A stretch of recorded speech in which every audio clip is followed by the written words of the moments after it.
and around he goes.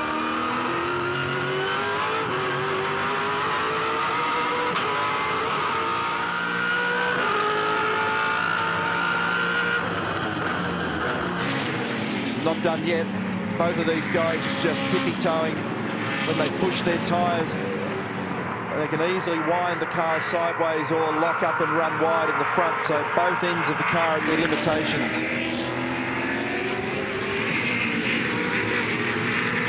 James, 28 years of age. Mark, 27. Two young fighters on the forward side. Todd Kelly's great run through the field is starting to unravel. 3 full laps to go.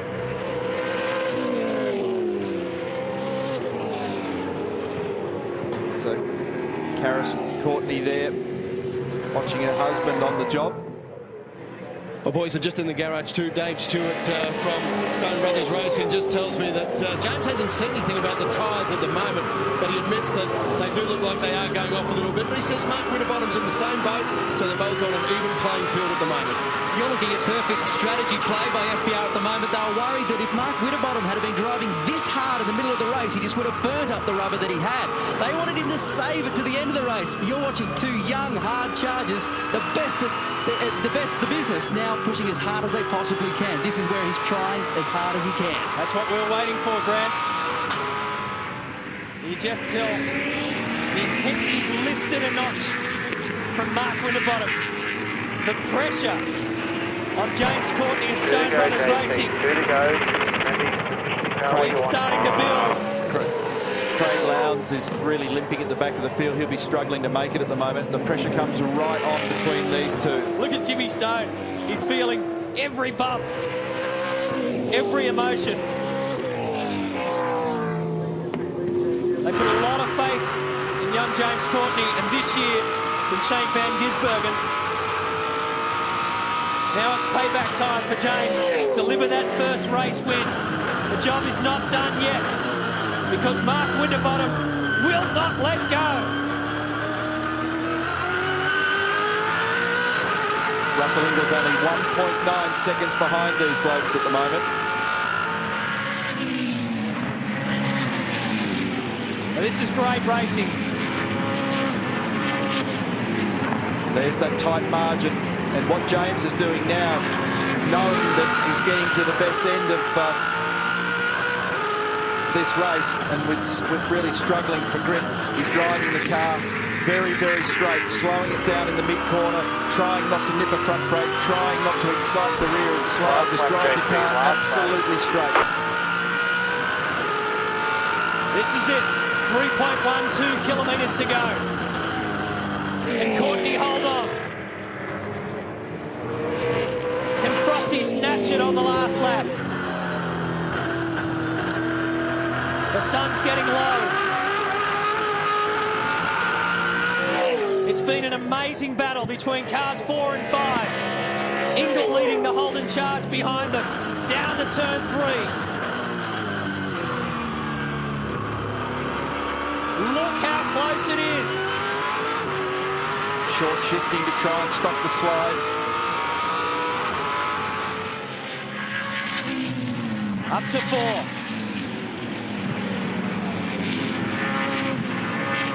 Courtney will be thinking, not far to go now. Keep it straight. Hold on. Winterbottom's thinking, this is it, my last chance. Around turn 6. Onto the front straight at Queensland Raceway. James Courtney is one of the first Supercar races. He said it all himself. Well done, guys. That was really good. We probably didn't have the power to get, but we had practice. A breakthrough victory for James Courtney. The first of his career.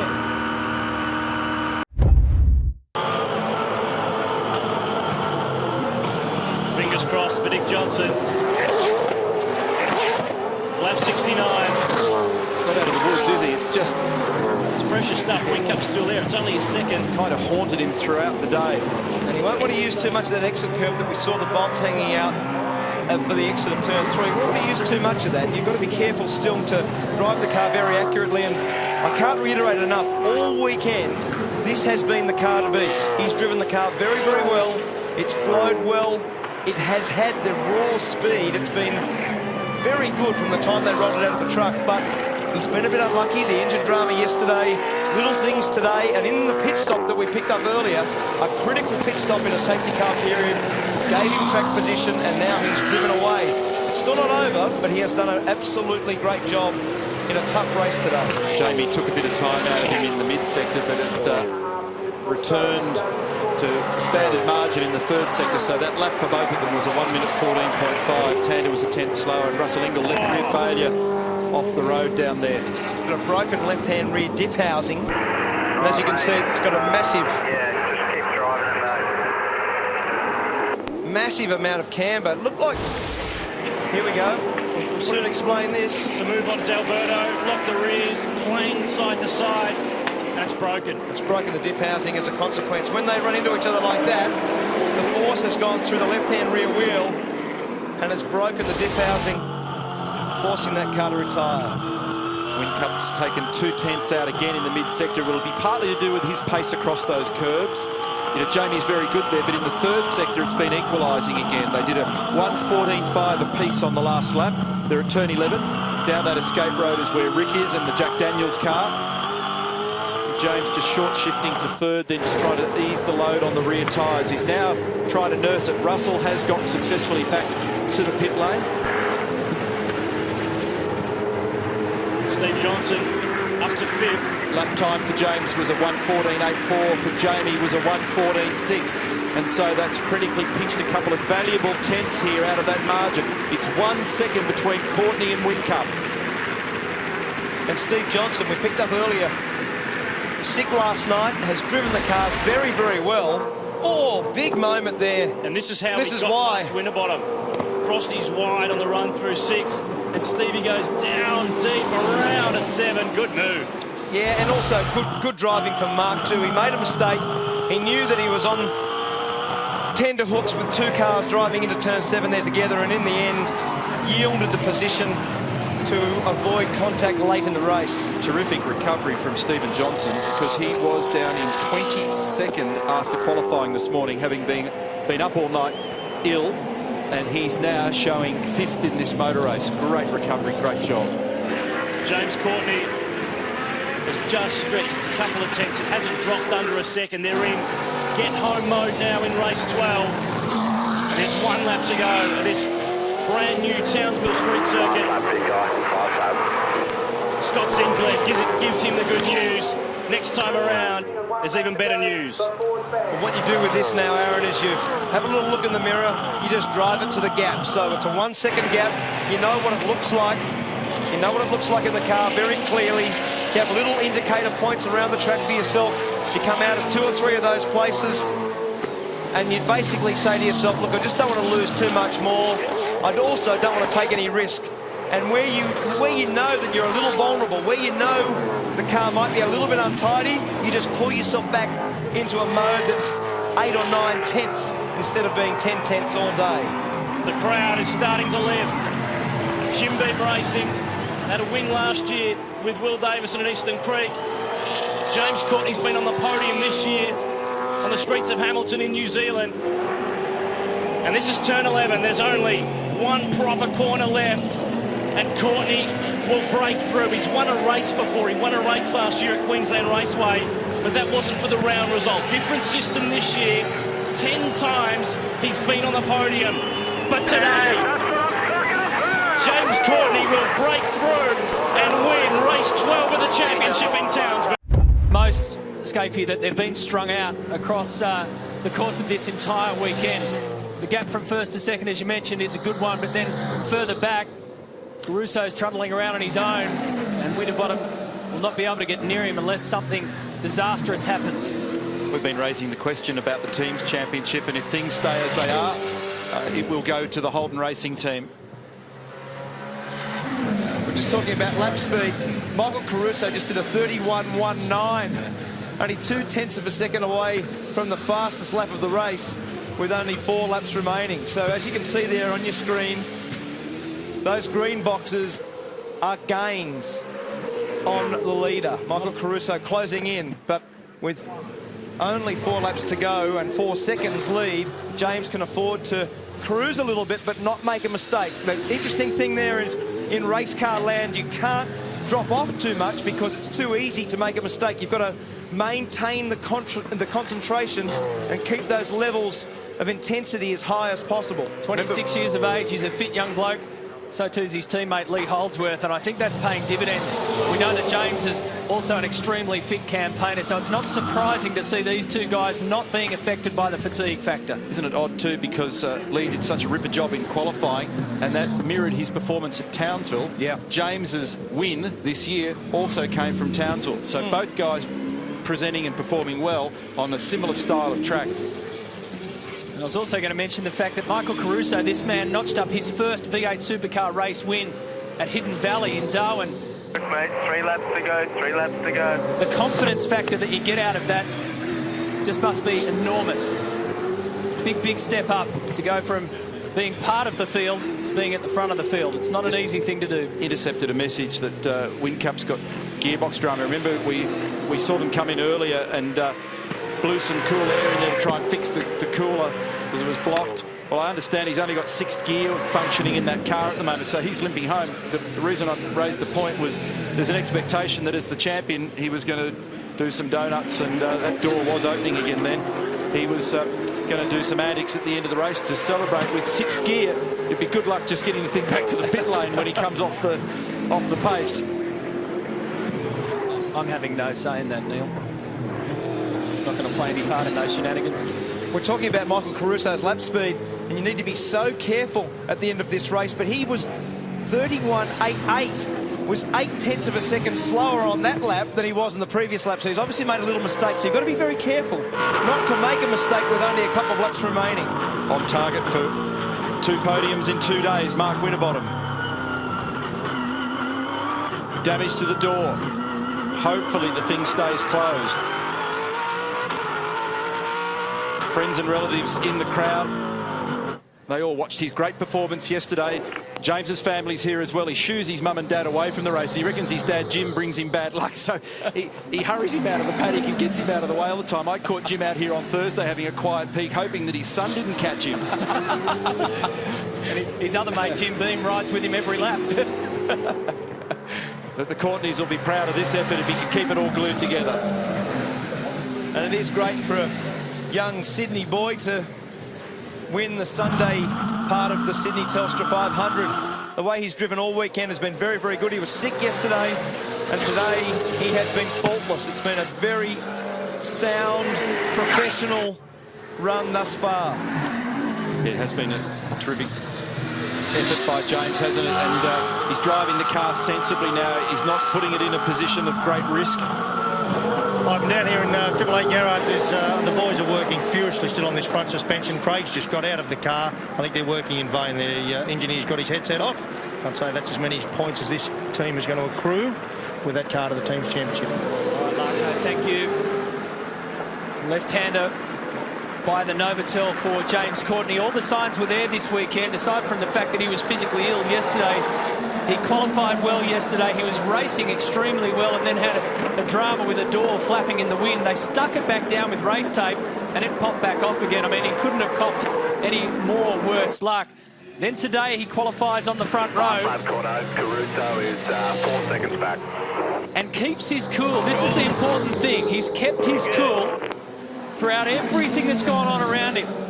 At a track like this, with all the stop-start nature of the safety car issues, everybody hitting the wall, changing track conditions, he's managed to keep it all together. Scapey just flinched in the box and put a bit of opposite lock on James's car in mid-air. Through turn 1, James slid off the corner, and I watched Scapey react to try and catch it. He's still got that plastic bag in the front grille. It's an instinctive response, but you hope that he doesn't slide it around too much on this last lap.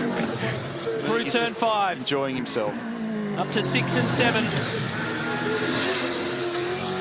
The It's a battered and bruised old Ford Falcon that he's going to bring home. The lights are still working.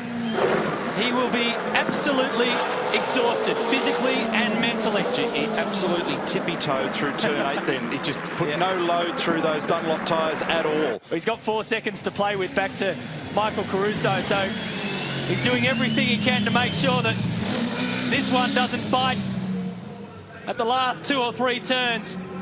A great reaction, Matty, from the crowd, because this Sydney crowd has, I mean, they've been absolutely blessed to see 2 great races. And for this young guy, what a great result. In what has been one of the most extraordinary races in the V8 Supercar category, James Courtney is the last man standing. Good. Fantastic job after yesterday, guys. Awesome way to finish this year, guys. Break the tanks definitely coming out. We're actually therefore working on the car. Now Lounds, wow. That was all very nice. Oh, he was super deep. He got in there. It was a very good bit of driving. We said that he was catching his teammate. It was a second faster on the previous lap. But have a look at his speed. He will also come at Tander based on how fast he is at the moment. That was a cracker move. 2 things there at play. I think one, Craig was fully maxed out and Jamie made it easy. Here it is again in replay. Jamie would have seen all this coming and maybe just gave him a little breath on the throttle on the way in there, but it just looked massive, didn't it? It just was... Don't see people pass on the outside of turn 3 too often. I think Jamie was a little bit gentlemanly there, but as you can see, there's Tander. You can see that. There's the HRT car. There's Lounds. There's Whincup. And that time around, Lounds took 4 tenths from Tander, and there's still 10 to go. These guys are very experienced in this circuit. Tander in front. 10 laps to go after this one. And Okay, thank you. lap 2 of this race, James Courtney setting a new lap record of 1:10.5. Just a little bit quicker than Russell's time last year of 10.7. It wasn't as fast as I thought it was going to be. I thought he might have ended up being a little bit quicker than that. So 11.8 seconds is the margin. Courtney to Tander. I'd be backing it off now with only 10 laps to go. You've got an 11-second lead with only 10 laps to go. You'd be basically just running that car along now, making sure that nothing weird happens. Don't run it wide anywhere. Don't take any risks. Using a replay.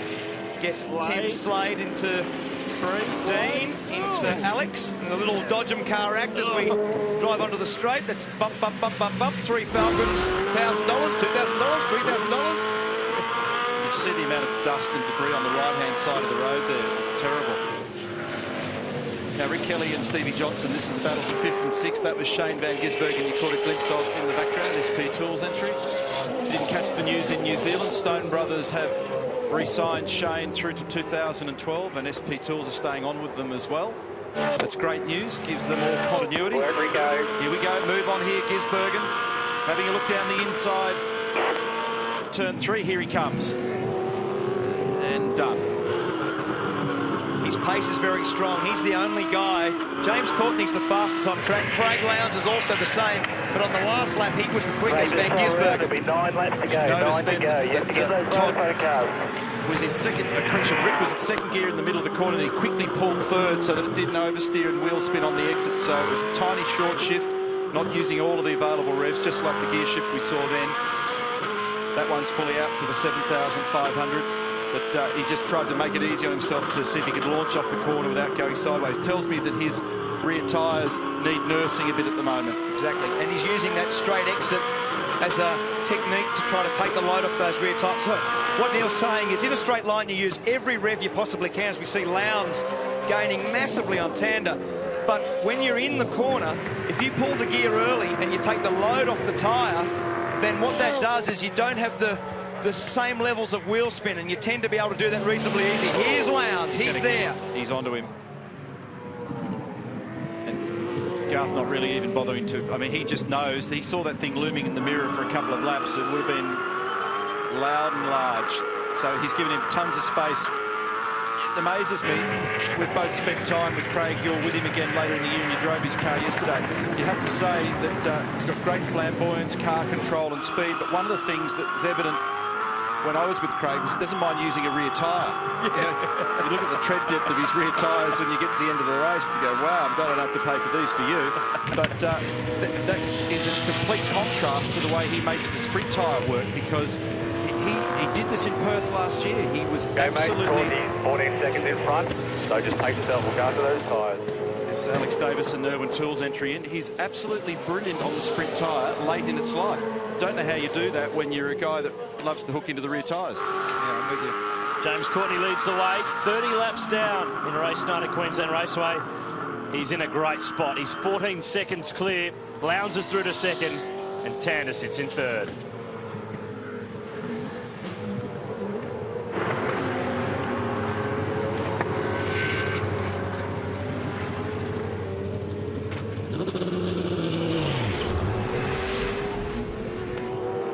Well, Shane van Gisbergen in the SP Tools Falcon is coming good at the right end of the day. The strategy he talked to Mark Larkham about at the start of this race, about looking after the tyres, is coming through. He's got by Stephen Johnson.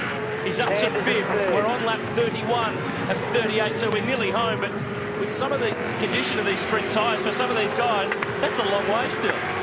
It certainly is. And Alex is out and running again there when Toole's entry. We'll show you the margins here. That was Courtney that just went through at turn 1. We're now looking for Lounds. Here he is on the exit of turn 6. Todd Kelly, remember we had that damage early to the front of the car. There's Garth Tander, P3. Jamie Whitcup 4th. Stephen Johnson swapping spots with Shane van Gisbergen. Rick Kelly next in the queue. After Rick, we've got Lee Holdsworth, and then that's the margin back to Mark Winterbottom, and Frosty is 9th.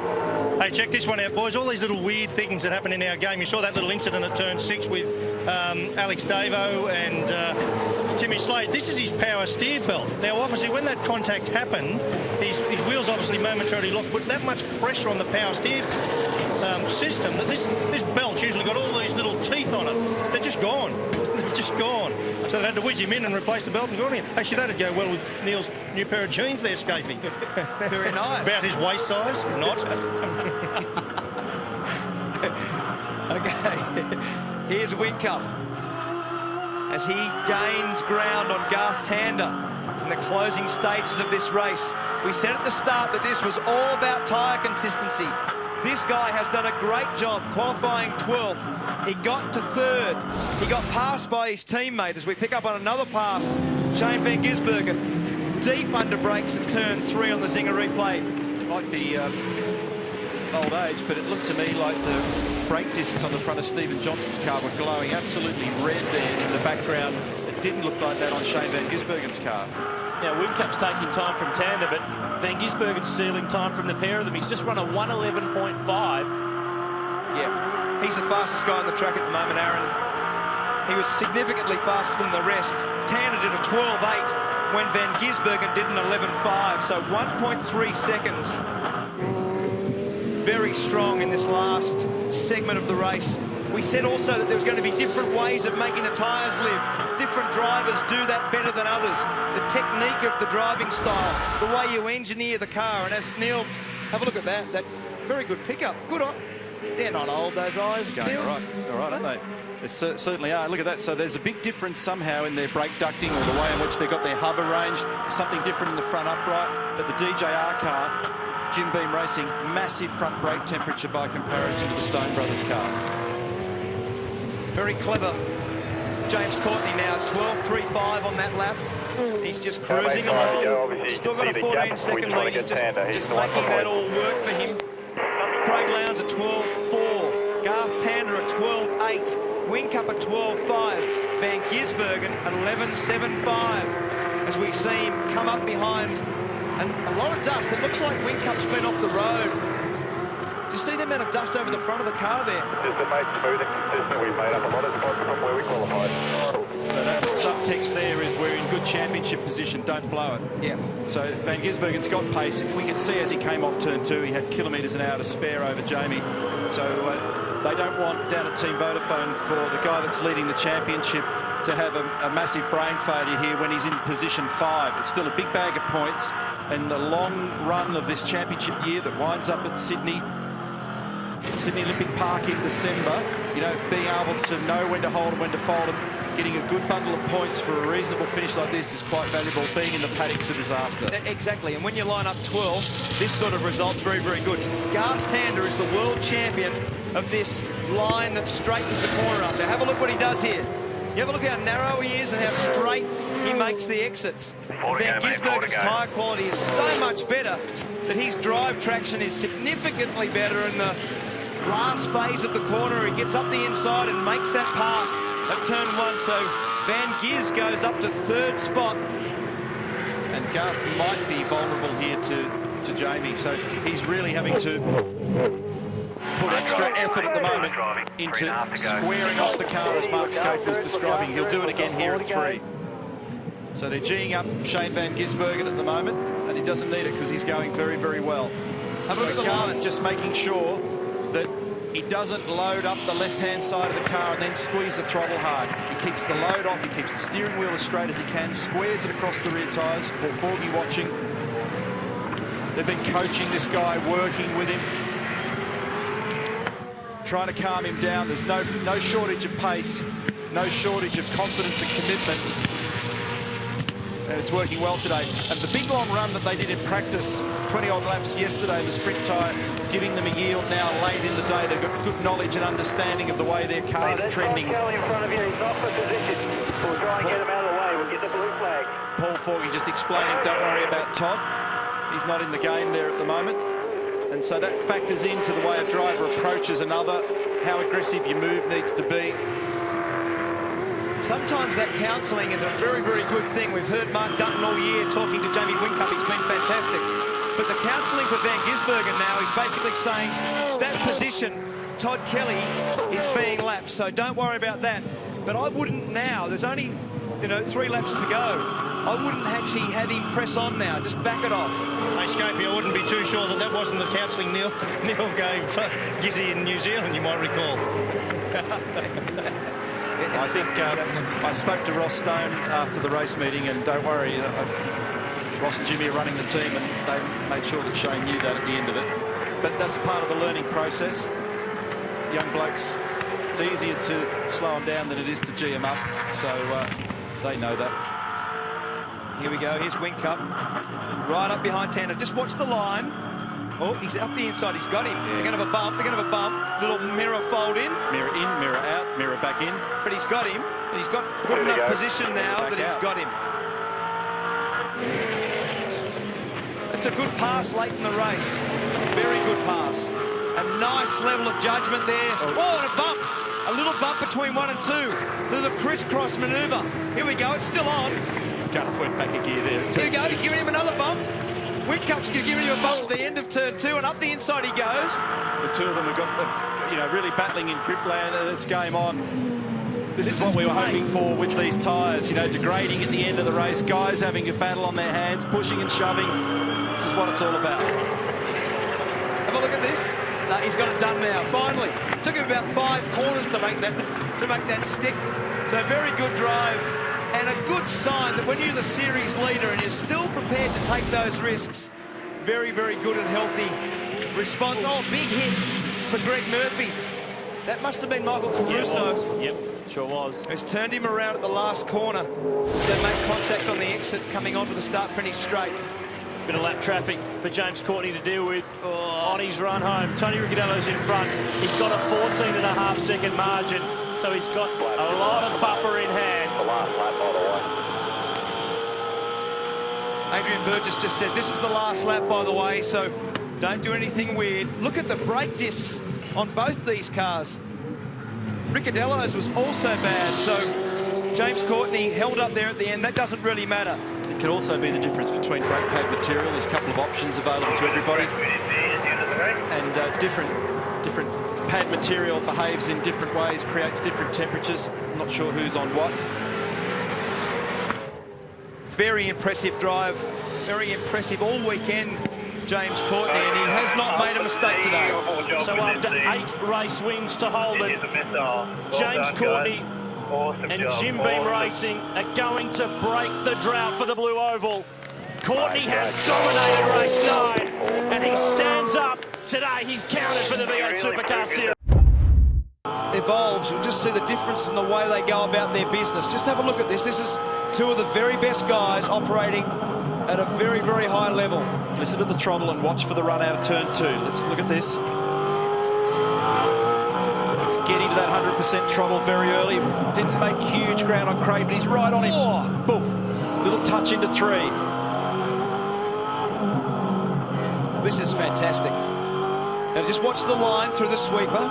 So you come up into turn 5. See how Craig breaks it, turns it in, runs it slightly narrower, gains more speed in the middle of the corner. He's got good speed in that area. Neil said it before, he's always been strong off the back of the sweeper and into turn 7.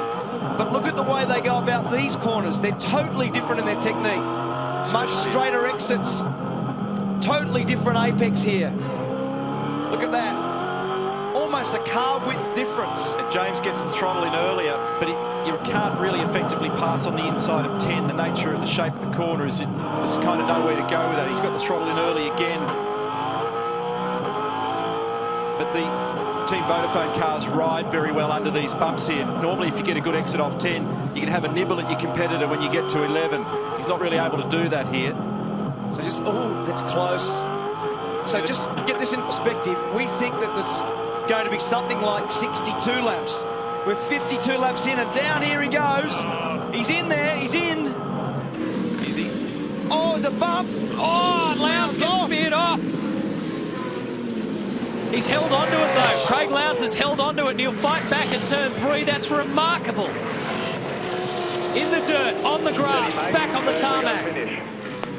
Courtney had to redress. Yeah, try to do that. Yeah, James just lifted out of it then in case it was considered to be an unfair passing move. He can't afford a penalty at this point. You saw what the theoretical point score looks like. If he comes away with a clean nose off the end of this, he's solidly the championship leader. The last thing he needs to do is make a silly mistake.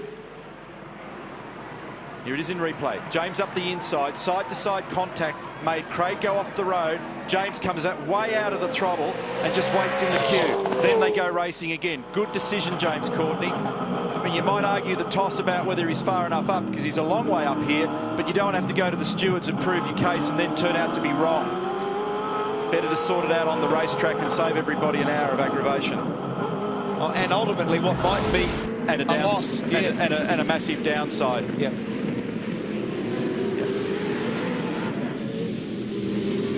Jason Bright getting the black flag. The focus up, mate.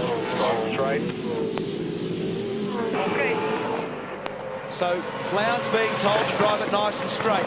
I rarely see, unless you've got a massive speed difference to a competitor, anybody pull a move at 1. Not an ideal spot to do it, but James would be starting to get a little frustrated, plus he's sucking down a heap of the hot air from Craig's car. It's hurting the turn of his car, bringing up the water temperatures, bringing up the brake temperature, so he wants to get on with it while he's got pace in his car. There's Jeremy Moore looking on, talking on the radio there before to Craig Lounds. This is this section we spoke of, 6 and 7. Did you hear the amount of throttle padding James was doing? So the car's lacking grip at this phase of the race. They're really having to stretch. It's a little bit like a very low grip day or a wet day. That's sort of the way in which you treat the throttle. A little bit more, a little bit less, on, off, just trying to coax the car around the corner. And Lounds is driving the car a lot like a Marcus Ambrose used to drive the car. Drive the car at the corner, turn it in, flow it, use every bit of road, and you basically make the apex earlier and the car runs out earlier. James Courtney, however, is driving the car more like Garth Tander drives the car. Turning it earlier, getting it across the back of the corner much straighter and trying to get better exits. That's a pretty good exit. He's right behind him as they come down into 1. Neil Crompton said it before, it's very hard to overtake here. It's because of that bump in the road. The bump in the middle of the braking area makes the braking area very difficult. This is the spot. The spot into turn 3 is the spot for James Courtney if he can get out of turn 2 properly. Remember, we're closing in on the last part of this race. There's probably only 7 laps or so to go. And I noticed James, because he's having to hustle around Craig now, he's having to slide the car a bit more. When he came off turn 12 last time, he did it with 2 big licorice straps left behind the car. And that's what Craig's banking on. Use up your rubber, mate. Keep nibbling, keep eating into everything. That'll play to me. Because it's a time-certain race, they won't get to go the distance. Can Lounds hold on? Can Courtney break through? We're going to find out soon.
We're back, and James Courtney had been pressuring, pushing Craig Lounds to the limit. He's finally broken clear. Courtney leads this race as predicted. This just happened at turn 3 on the Zinger replay.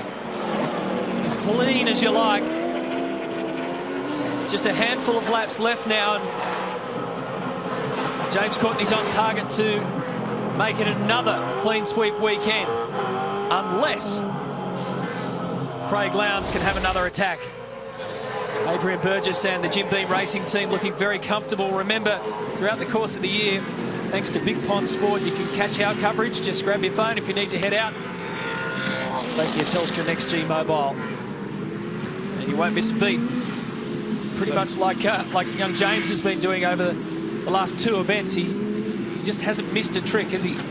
And all that now on lap 58 to eventually get back on top of Craig after a couple of safety car interventions when he had a big pile of speed to climb over him back in the first phase of the race. So that just gives you an idea of how long it takes to make ground on high-quality competitors. It's pretty obvious that James got a very quick car here this weekend, but that's taken 30-odd laps. Yeah, exactly right. Another good result for the Gary Rogers guys, with Lee Holdsworth and Michael Caruso in 3rd and 5th, and Rick Kelly, a welcome return to form. A great qualifying performance today.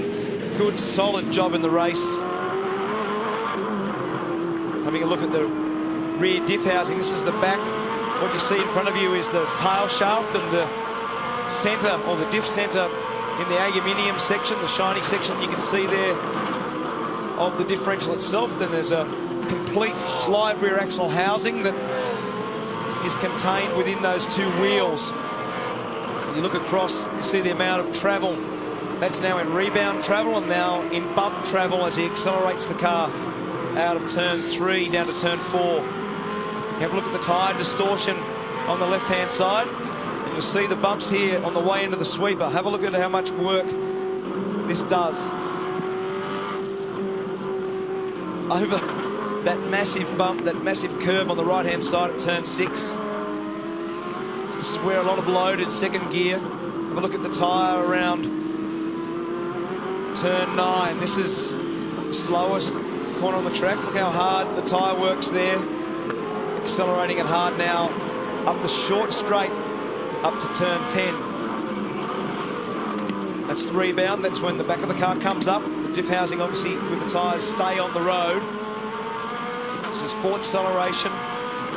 Second, third, fourth, fifth gear. Down to turn 11, bumpiest section of the circuit. See the rear brakes glowing red in the background as well. So even on a track that's not noted to be high stress on brakes, still enough to be able to make those discs glow red. The rear brake temperature will be something like 500 degrees as we pick up on a battle with Jason Richards and Paul Dumbrell. 12th and 13th on the road. So that's 59 laps done. 67 is how far we're meant to go, but with a time certain finish coming up in 4 minutes exactly. Oh, that's Steve Richards off the road. With big damage to the front too. And one of the HRT cars has gone with him. That's Will Davison. So Stephen gets it. Keep your hand in swing, 5 laps, let's just get it home. Gets it back and tries to keep it straight. And the Zinger replay will show at turn 1. Whack! Wham! Thank you, man. That was a big one. You might be wondering, as James Courtney shoots ahead with a 2.7 second break over Craig Lounds, where our championship leader is. Jamie Whincup is down in 24th position. And get this. This will now mean that for the first time since Bathurst 2008, Jamie Whincup will not have the lead of the V8 Supercar Championship. It's a pretty good stat, Matt. Well done. He's certainly been the dominant force, but it's a very healthy thing for Ford fans. It's a very healthy thing for James Courtney and the team at DJR and Jim Beam, for them as those marbles on the way outside of turn 6 into turn 7. It's just unbelievable. Very healthy for the series, for this man, this team, and for Ford followers to be operating at the level they're operating at right now. And boys, let's not forget James Courtney. It wasn't that long ago, you know, a year ago we were talking about his inconsistency, a little bit erratic. Look how mature the way he approached that pass on Craig Lounds was. And for all those young go-karters and Formula Ford guys that aspire to be champions, sometimes just spearing it up the inside and bending the suspension ain't the way to go. Just settle down, pressure a guy, wait for a mistake, and bang. Really well done and good to watch. Yeah, I echo those remarks, and he's really come of age. He's certainly totally in sync and happy with that tyre, and there's the black flag for Stephen Richards. That's as a result of what you saw up there in turn 1 before. So James is on top of his game, and Mark hit the nail on the head. Great for the championship. Just goes to show nothing stands still much in this business, and Team Vodafone have been pretty much invincible in the recent past. 3 to go, mate, 3 to go. Scott Sinclair talking to James Courtney. And but you can't afford to relax in this business. Roland Dane knows that. That's why he runs a very tight ship there. He keeps his troops on their toes, because you blink in this business and somebody steals your meal. I'm upgrading the marbles. Some of them are now football size. The extraordinary run continues too. At every event that we've been to, the bloke who's won on Saturday has backed it up with a win on Sunday. The only thing that has been broken is the front row. Yeah, the hoodoo. Yeah, exactly. Because Rick Kelly and Jamie Whincup started this one on the front row. James started from position 6. And he's coasting towards yet another victory. And the man of the match is absolutely Tony D'Alberto, who's come from 18th to 8th. He's right behind Garth Tander in an ex-HRT car. So... And he did a great job yesterday too. We didn't see a lot of him. He was made up 13 yesterday. spots yesterday. It's not a flash in the pan for Tony this year. He's got Jason Bush engineering from Walkinshaw Performance. Stephen Richards, meantime, serves his drive-through. So well done to those guys. A tiny little team, a young guy. Here's the front of his car. And to be 2 days in a row in the top 10, and not just that, to make your presence felt this season is a terrific job. Well done.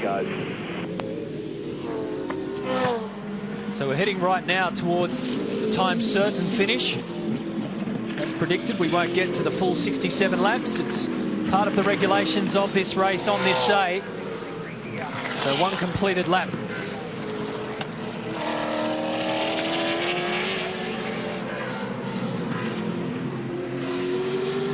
Either way, James Courtney's got another race win in the bag. And the other guy that's done a good job, Matt, is Tim Slade. We made some comments at the start regarding rookies and how they're coming forward. Tim Slade, for instance, he started 24th and he's in 9th. He's right behind D'Alberto. So there's been a couple of good drives amongst a couple of great races. These races that we've seen with James Courtney battling with Lounds. And there they are. That's 8th and 9th, right behind a guy like Garth Tander. Which does an enormous amount of good for their confidence. You know, you look up to these guys. You heard some of the young fellows talk about that at the front of our show. Garth Tander's a seasoned champion, race winner, championship winner, Bathurst winner, and they come to realise he pulls his pants on one leg at a time. You know, you can actually race him, you can compete with him. Good pass, Tim Slade, down the inside of D'Alberto.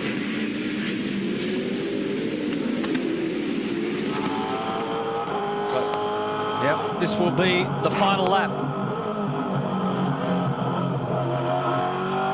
The time has passed.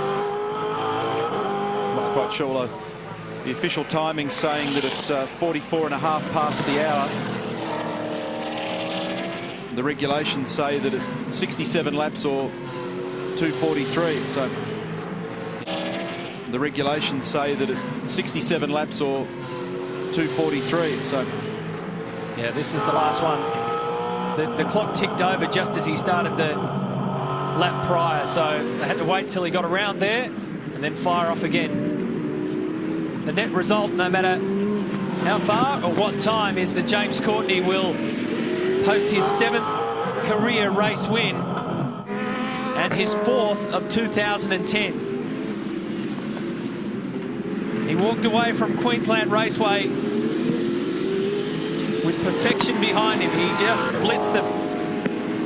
He's brought that confidence, that pace. He's played the strategy well. He's kept a cool head.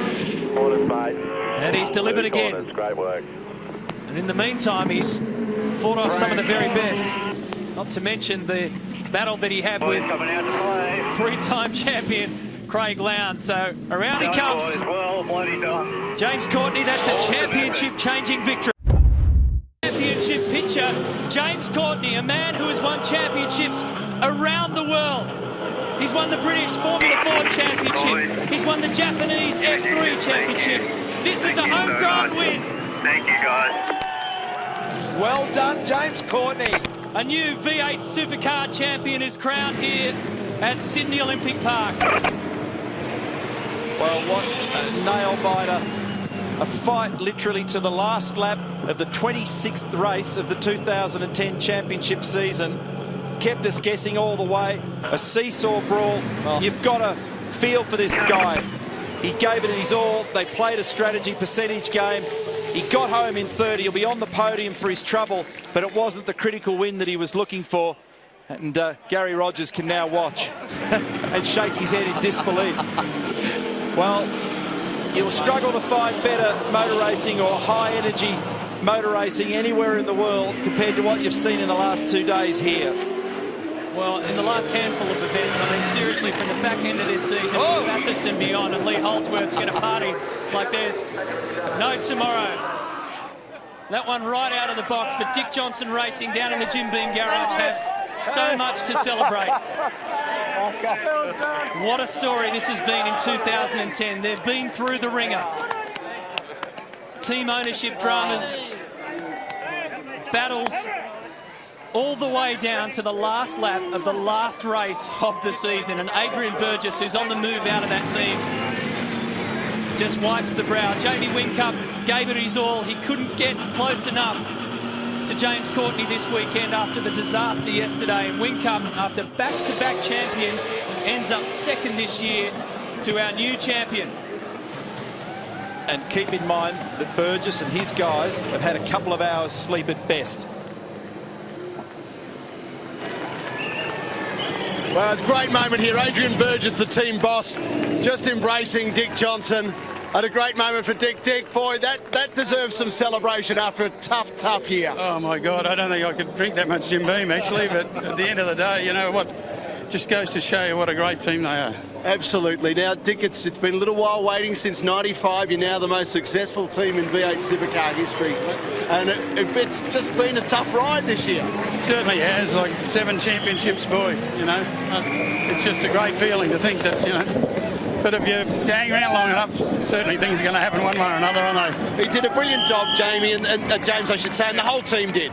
Well, mate, and Jamie was a bit unfortunate, a few things, and so were we. But at the end of the day, we came out on top, and I'm just so pleased for all the boys. Great team effort, and not only the guys that just work on the car, but every single person in the team. Congratulations, Dick. Enjoy it. Thanks, Mark.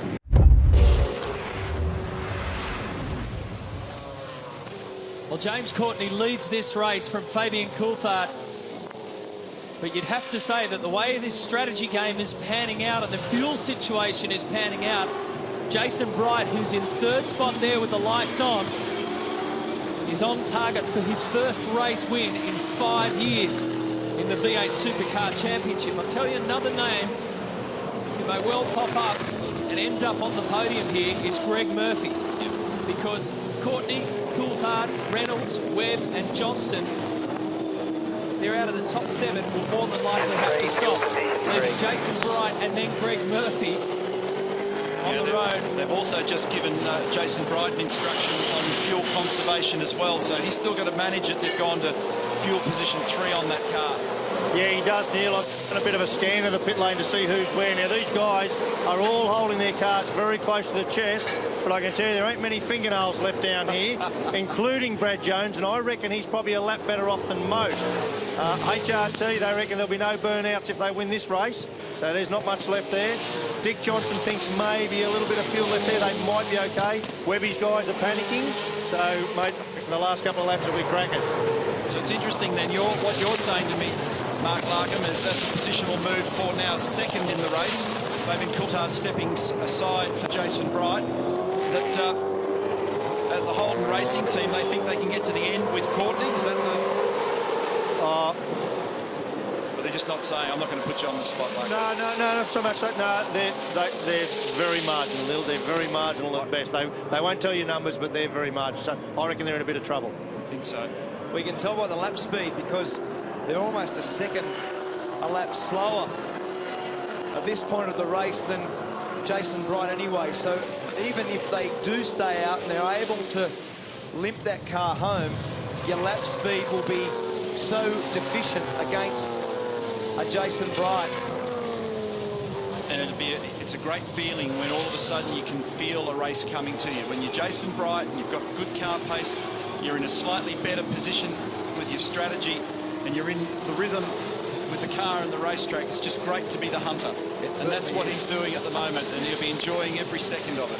And there's the other one, because we think Greg Murphy in the Pepsi Max car is also well positioned. The other one is Michael Caruso.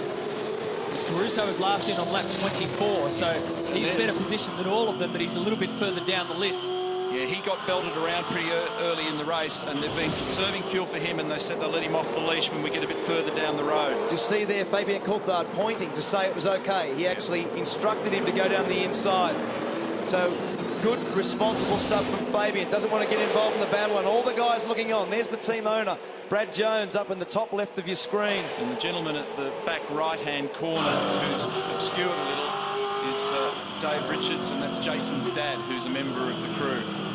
So the entire V8 supercar community wishing Jason and his family well in his recovery, and we want to get him back out on that racetrack again soon.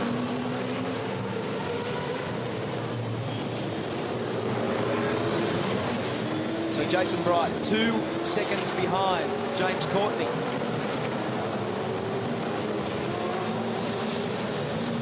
This will be a pretty lively battle because these guys have got good speed. Whincup and Alex Davison. This is Jamie. Have a look at this. He's been really good down into turn 11.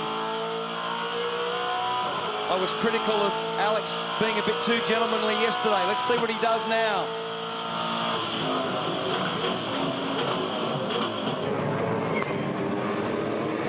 Too gentlemanly. Paul Dumbrell overshot down turn 11 again. He's been having some troubles down there. He is currently 11th. So Whincup presses up to 9th. And Bright started this lap 2 seconds behind James Courtney. He's now 1.3 seconds behind Courtney. Those lights are coming at the race leader. Your series champion is being hunted down by Jason Bright in the BOC Commodore.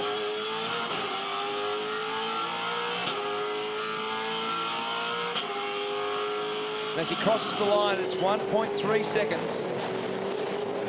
So regardless of the fuel situation, it's a good recovery for Courtney as well after a really tough day yesterday. And we had a bit of fun with it, but it certainly won't be funny when you're at the Toll Holden racing team or in James's racing suit. But to start day 2 in a negative points position, it's quite bizarre.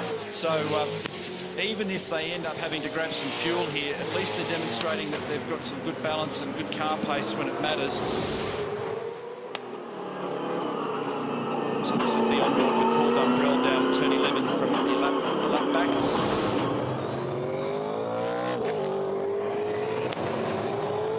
So regardless of the fuel situation, like you're saying here for James Courtney, they've flexed a bit of muscle. Think about your bars, mate. Think about your bars. They've shown a bit of strength. So car number 1, they dusted themselves off after the disaster of yesterday. Rapidly put it behind them. Larko, what do you got? Oh, well, look, I'm going to grab Brad Jones here. Hey, Bradley, there's a lot of liars and thieves on this pit lane, although it's got a lot better since Crompton and Scaife retired. Yeah. So I tried to find someone I could trust and not give us some crap.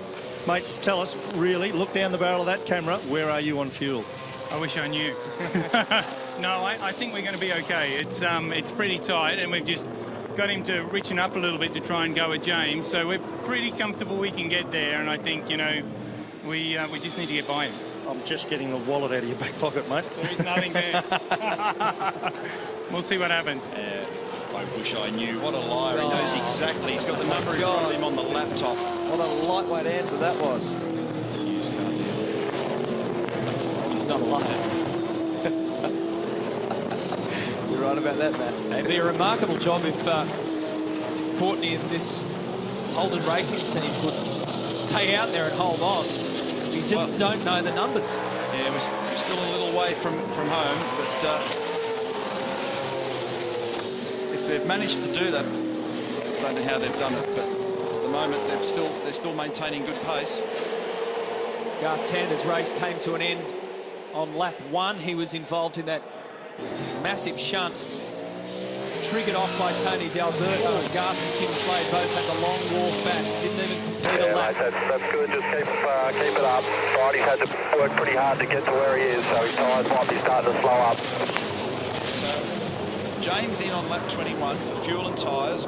But on the regular maths gets you to lap 39. We're on lap 37. Whoa, big slide.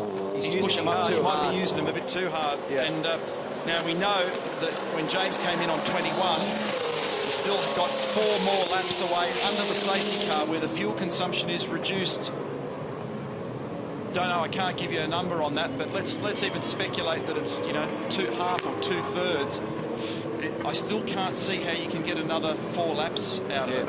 I just don't believe that's possible.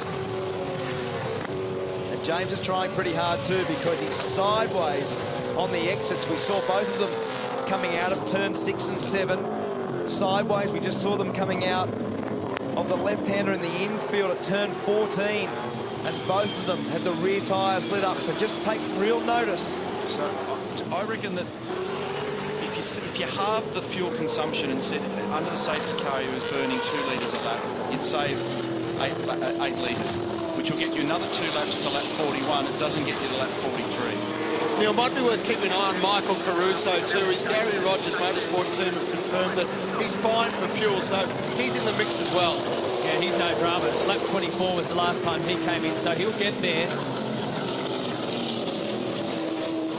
Yeah, so we were talking. Here's another element that we need to just contemplate here. That it's right on the cusp as to whether it genuinely goes for 43 laps all the time, certainly. Now, 1 lap could make a huge difference in this argument.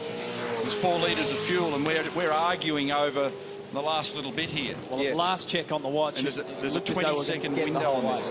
And Neil, to add to what you were just saying, if you want to grab your calculator and get it out, I was looking over Mark Dutton's shoulder when Jamie Whincup was driving his safety car laps, and he was using, on my calcs, exactly 40% of his fuel he was doing on a fast lap on his safety car lap. So do a little rewind, couple of bits of maths, see what you come up with there. Well, it's 4.1 litres a lap. So effectively 1.6 litres. Yeah, so my 2 might be a little bit too hungry. So, I mean, if James was getting around 1.6 litres and doing what Jamie Whincup was doing, and this does run 1 lap shorter, then he gets away with it. In which case, if you're Jason Bright, right now you hang everything out.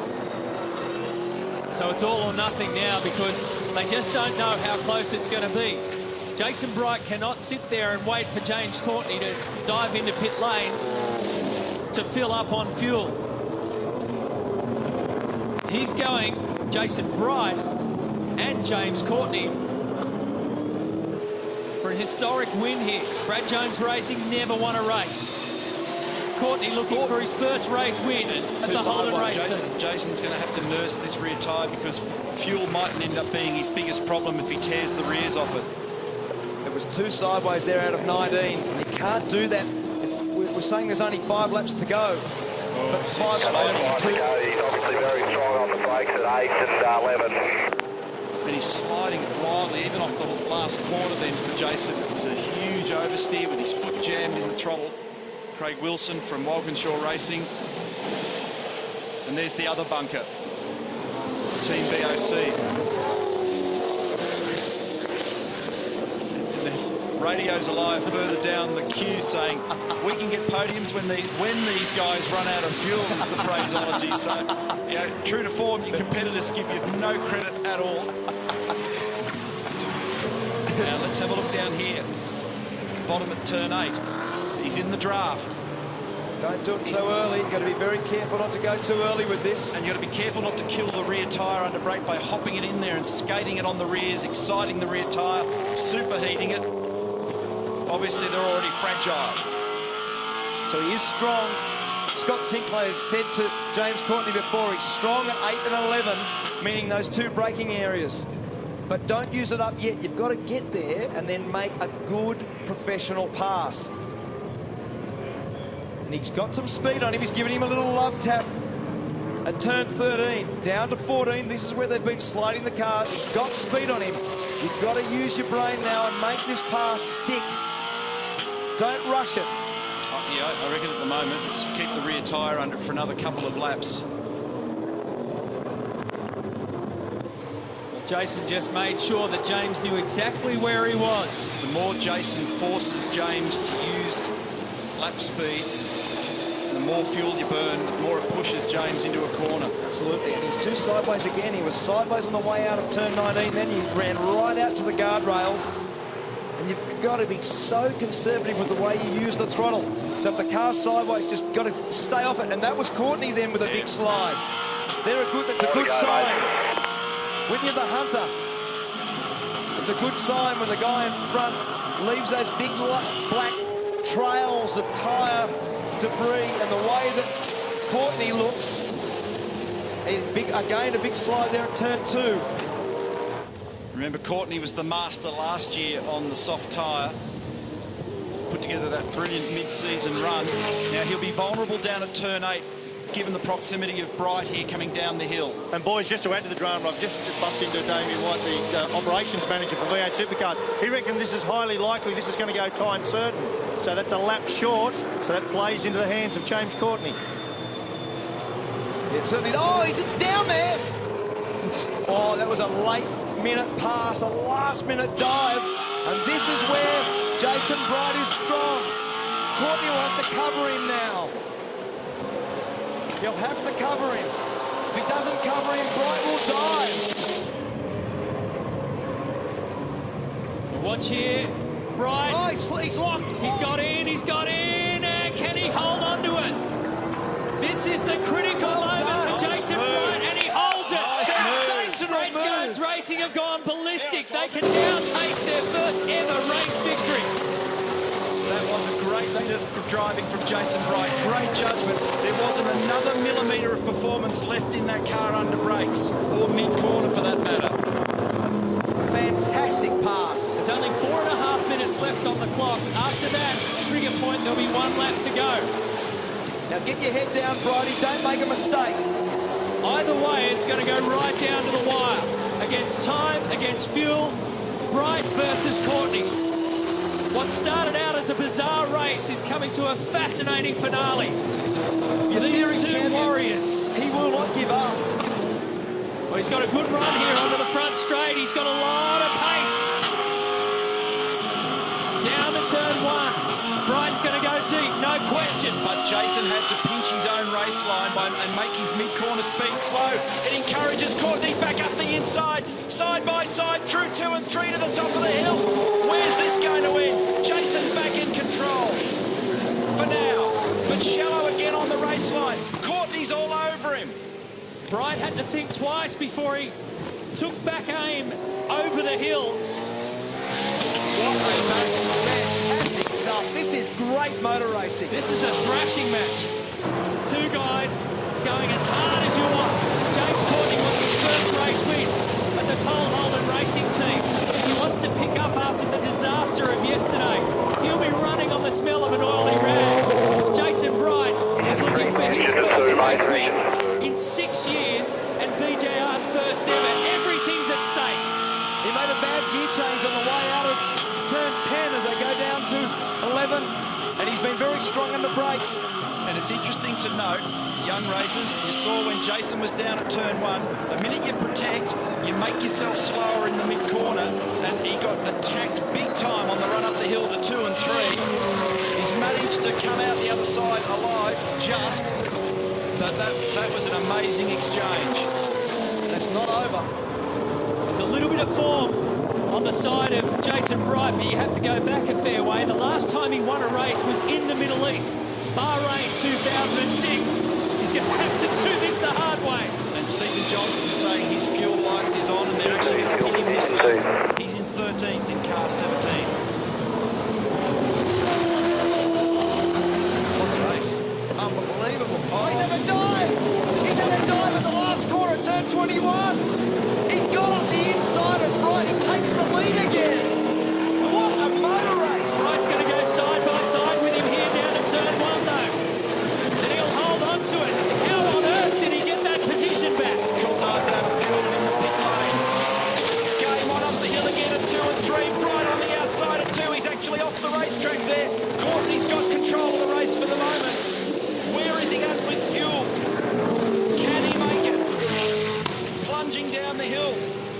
Courtney by a car length at the moment from Bright. Can Bright respond under brakes at turn 8? He's actually lost some critical distance here. Word from race control is that will more than likely get cut a lap short. We'll have to wait and see. Garth Tander just willing his new teammate on.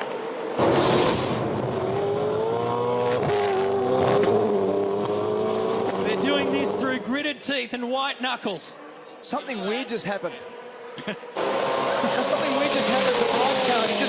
He lost speed then. He did, coming down the hill. Down to 8. Yeah, and he's regained some control again now. He's actually pulled a bit of that gap back, but I raised my eyebrows too. I thought it might have coughed, in fact. Something weird has happened as an understatement. It's been happening for the last hour. Something weird's been happening. This is intriguing stuff to whether James Courtney, whether he can get home on this fuel. Well, this is a remarkable performance. The race will go the distance. It will go the distance. Now, Jamie Whincup, by the way, has climbed up into 3rd position. He's way back further down the track, but he's on the podium at the moment. Other teams who also run calcs on key competitors are still suggesting that Courtney's going to run out of fuel. Now, I'm not talking about Team BOC, it's others in the queue. Crosses the control line again. This is it. The final 4.73 kilometres. Has Courtney got enough gas in the tank to get there? Can Bright find that speed back and try and get that position? What an amazing finale. He's closing up the gap. So Bright's coming back through the corkscrew. That's where Courtney got the lead last time around. So if he pulls this off, Courtney's got 22 laps out of this tank of fuel, which has been a remarkable performance in safety car fuel conservation, and then I imagine ongoing conservation through this stint. And that has defied me. That's a remarkable performance, and well done, James and the team. Oh, it's going to be tight. Yeah, there's no science left here, boys. I was just talking to Rob Crawford, team manager down at HRT. It's in the lap of the gods. So just go for it. And Scott Sinclair just said that they're in plenty of trouble. That's a little cough. That was a little cough. But opportunities are running out here for Jason Bright. If Courtney can get to the end, he'll hold on here if he's got enough fuel. They've never won a V8 supercar race at Brad Jones Racing. They are desperate to do it, and this is an opportunity. Jason Bright is right on the back of James Courtney. The reigning champion is pulling one out of the fire here. 3 more turns to go. Car number 1 still out there somehow. Fuel is a major issue. If he makes it to the finish line, he'll be hard-pressed to do a victory lap. It's going to do it. He is going to do it. What a fight back this has been. What a run to the finish. He's done it on the smell of an oily rag, and James Courtney gets his first victory for the Holden Racing team. Well done, guys. Awesome effort all weekend. Teammate to this man that we can see on screen. So we're looking at the moment at Chaz Mostert from the back of James Courtney's car, but the Wilson Security entry car 17 of Tim Blanchard, he's 6th. If he stays in that sort of position, I don't even need to look at the paperwork. I know it's absolutely the best of the season and the best of his V8 supercar main game career. So this has been a terrific performance. He's really, and indeed Tony D'Alberto right behind him's had a strong weekend too. So well done, boys. James Courtney wastes no time. Fires away like a rocket. Yeah, Chaz shadows him better this time. Remember last time there was about a 1.5 second gap almost instantly. James Moffat's done a great job again today, up into 5th position. He's racing really well. He seems to have just found that nice knack now of knowing when to hold, when to fold. So, yeah, he's playing an aggressive game, and he's making ground. Van Gisbergen's on the fresher tyres. Alex Davison didn't stop, so his tyres are much older, so look for Shane Van Gisbergen and those behind him to start moving through the field. As I mentioned, though, the big question for them is, are there enough laps for them to make a dent? They'll certainly start to move up. Can they start to rattle the top 10? Fabian Coulthard on the inside of Tony D'Alberto, so Fabian up to 7th. And at this stage, the clock won't intervene, so the race will run its full distance, provided they stay green. Tander got right around the outside of Michael Caruso there at turn 8 on fresh tyres. Caruso hadn't stopped. Big grip birthday helps there. Fabian's done a great job with that dive down the inside of D'Alberto, so that puts him into 7th. So he come back out after the first safety car, or the change of tyres from the safety car, 13. So he's gained 6 positions. Now Lounds, also on fresh tyres, down the inside of Webb, across the curb, bounces his way through there. This will be lively when they get down to the braking area, because he's not significantly ahead of his teammate there, and he gets down the inside there. Whincup, good move. This is really critical for Jamie Whincup and Craig Lounds to get as many points as they can. Mark Winterbottom. Just in the war zone there, they had a problem in their stop. We saw him hesitant coming out, but I believe they only got 2 of the what should have been 4 tyres, and Webby off the road down there in the Darrell Lee entry. So Jonathan Webb was really in strife there before. He was getting out of sequence with those that he was racing. He was ending up wide and on the dirty line, and that's obviously made those tyres pretty ordinary, and he's in strife. Gee, look at Fabian. He's really making ground now. And so's Tander, who's just done the fastest first sector in the race. And these guys, Fabian's 6th, Tander's 8th. Have a look just up ahead. Look at the drama with Prema and Whincup, McLaughlin. And that was on board with Winterbottom, who's 20th. Dean Fiore just in front of him. Look at this, the push and shove here, because Prema and Lounds are locking horns. Whincup's in there as well. These guys are 13, 14, 15 at the moment.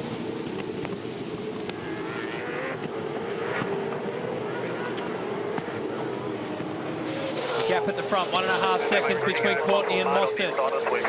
Garth Tander just did the fastest lap of the race, but Shane Van Gisbergen bettered it, a 1:23.73 is now the quickest lap. Tander's just marching forward with that grip. He's really using it well. So is Fabian. It's 4th. That's David Reynolds that he's just checked off there. He's mowing them down. So there he goes into the distance in the Lockwood entry on the run to turn 5 for Fabian. Position 4, next in the... Oh, and off the road goes Davison. So I was about to say next in the queue is Will. He has a big bobble and flies across the road and rejoins. Now he can redress because he can't stay where he is there now.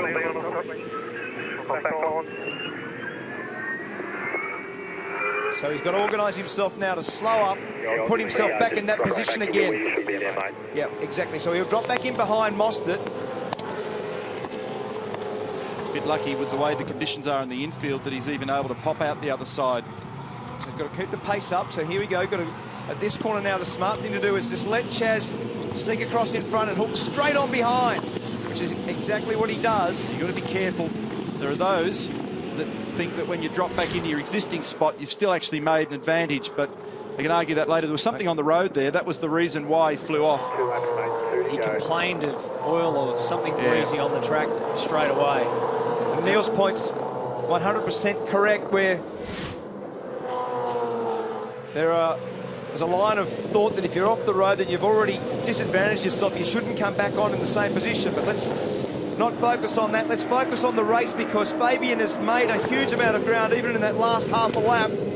This will get Fabian Coulthard onto the podium. He gets up the inside. This is a fast section of road. We've seen some drama there already. This is the sweeper. So next in line is Mostert. And so at the moment, it's 3 seconds between this man on screen in car 14 and the race leader, James Courtney. He's got pace at the moment. There's the leader, Courtney, disappearing out of the left side of frame. There's 3rd place. It was an easy get in terms of getting Will Davison, who just backed off and stayed high on the run to 5. So the next man in the queue, and he'll do it easily, will be Chaz Mostert.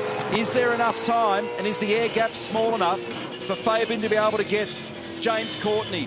The strategy game playing off. Brad Jones Racing, they brought him in, stuck him on brand new Dunlop soft tyres and launched him. The safety car intervened, but it's a great little story. What a script. Here we go. He'll try to get a good run on the exit here. Put himself in the right position for the braking manoeuvre at turn 1. There's Tander going by Will Davison in the background. This is looking at the rear of Chaz Mostert's car as Fabian Coulthard closes in down at turn 1 on the last lap of this race. He's charging through the field, already on the podium. How far can he go? Up to turn 3. Chaz holds him off. Fabian's 2.9 seconds behind Courtney. I don't think he's going to get him. It'll be a big job to even get Chaz. The opportunity for him exists on the run into turn 7. They'll do 5, the sweeper, and the little jink to the right at 6, and then there might be an air gap up the inside into 7 if Chaz has a slide. He'll try and go up the inside. He does. Nails it. Good move. Good move. Now, what he's got to do, Chaz, is don't get caught up too much with Fabian because Tander's coming. And he'll have a nibble down at turn 10 or 11, Tander, because he's got the fresh rubber as well. So off goes Fabian Coulthard. I don't think he's going to get to Courtney, but here comes Courtney's teammate Garth Tander on the outside at turn 10 for the long way round. Garth Tander trying to make it. 2 HRT cars on the podium. Mostert tries to hold him off. Tander goes around and looks at the switchback on the inside. They're fresher tyres on car number 2. He's going to have to muscle it, but that's a great victory for James Courtney. Awesome, guys. Awesome. Coulthard second, and Mostert holds off Tander for third. Well done, Team Prix. That was awesome. Well done. Awesome. Really good. His first race win in 2 years, James Courtney, the second in his time at the Holden Racing Team, and that's a good way to celebrate locking up a new contract to stay with HRT for a few more years yet. James Courtney, again, a winner at Winton. He won here both days en route to his championship in 2010. And what a great finale to the Winton 360 that has really seen it all. Our first Nissan winner, Mark Winterbottom, on the top step of the podium for the first time at this track, and now Courtney breaks through for his first win, and big dramas here. His first win in 2013, that is. Big dramas here for the Norton Hornet of Michael Caruso. We'll get to the bottom of that. The other Nissan of James Moffat has finished inside the top 10. So he started from pole position, James, and now he can celebrate this one.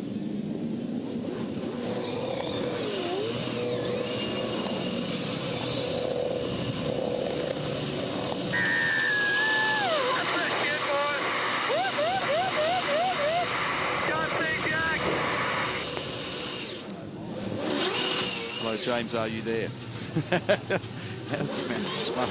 Goodness me. Got to say, what a great job, Chaz Mostert, because he had to fight like crazy in those last couple of corners with Garth. And Rick Kelly. Both of them really good, very, very good run. And here they are, fighting at the end. Van Gisbergen currently on the podium position. 3.22 kilometres to go. Courtney, Holden Racing Team versus Lounds, Red Bull Racing Australia. Van Gisbergen trying to hold on to a podium finish. This is it. The Clipsal 500 crown is at stake right here. So 10 turns remaining to resolve the question of the Clipsal 500 champion for 2014. Lounds has been a specialist on occasion down at turn 9. Does he have enough pace? This is the one, turn 7. Last time around, Courtney threw the whole lot at turn 8. Where you are millimetres away from catastrophe. What does he do this time around? He's just got to get through cleanly, but Jack Perkins, so there's traffic on the Lounds clips the wall. Got away with it. Into the concrete. Where on earth did that car come from? They managed to both get around it, but that has cost Craig Lounds, and that's put James Courtney in the box seat. Just a couple of turns to go. The last time we saw him in 2013, he was all busted up in Phillip Island. He comes back with effectively a brand new car. And the rivalry between the Holden Racing Team and Red Bull Racing Australia, it's on. Courtney gets the win. Lounds second. Van Gisbergen third.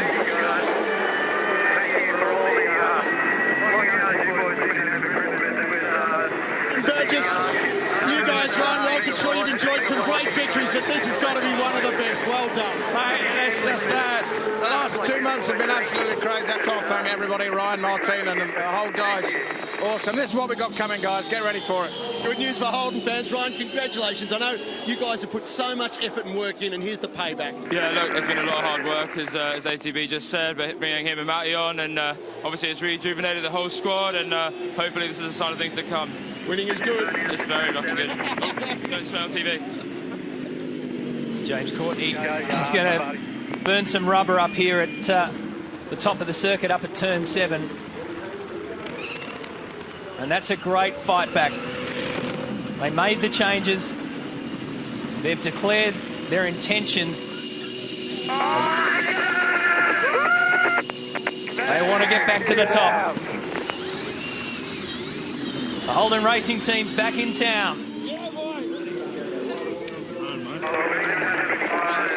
It's James's wife, Karis. May not have any tyres. That'd be an understatement. So Rick Kelly had a great battle the closing laps there with Fabian as well. It ended up in favour of Fabian in 4th, Rick Kelly in 5th on fresher tyres. He stopped on lap 67. They had good pace at the end there.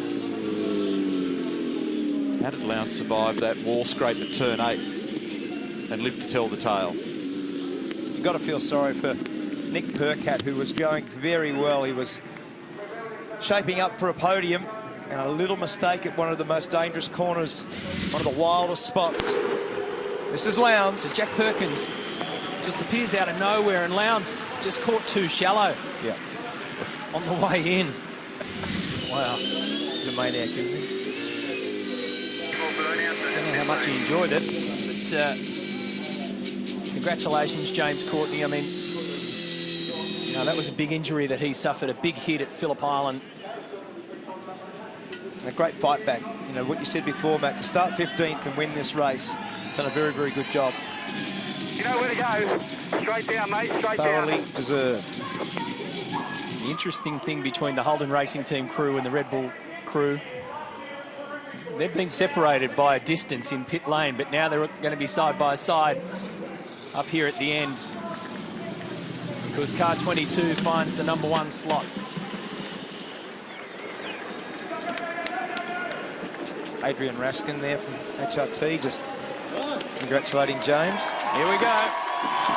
He's got the guns out, and Frank the Tank is back in business. They live at the Gold Coast. And in fact, James's dad Jim's here this weekend. We don't see him at the races too often. There was a period again where James wouldn't let him turn up. But he was bad luck. It was bad luck. That's right.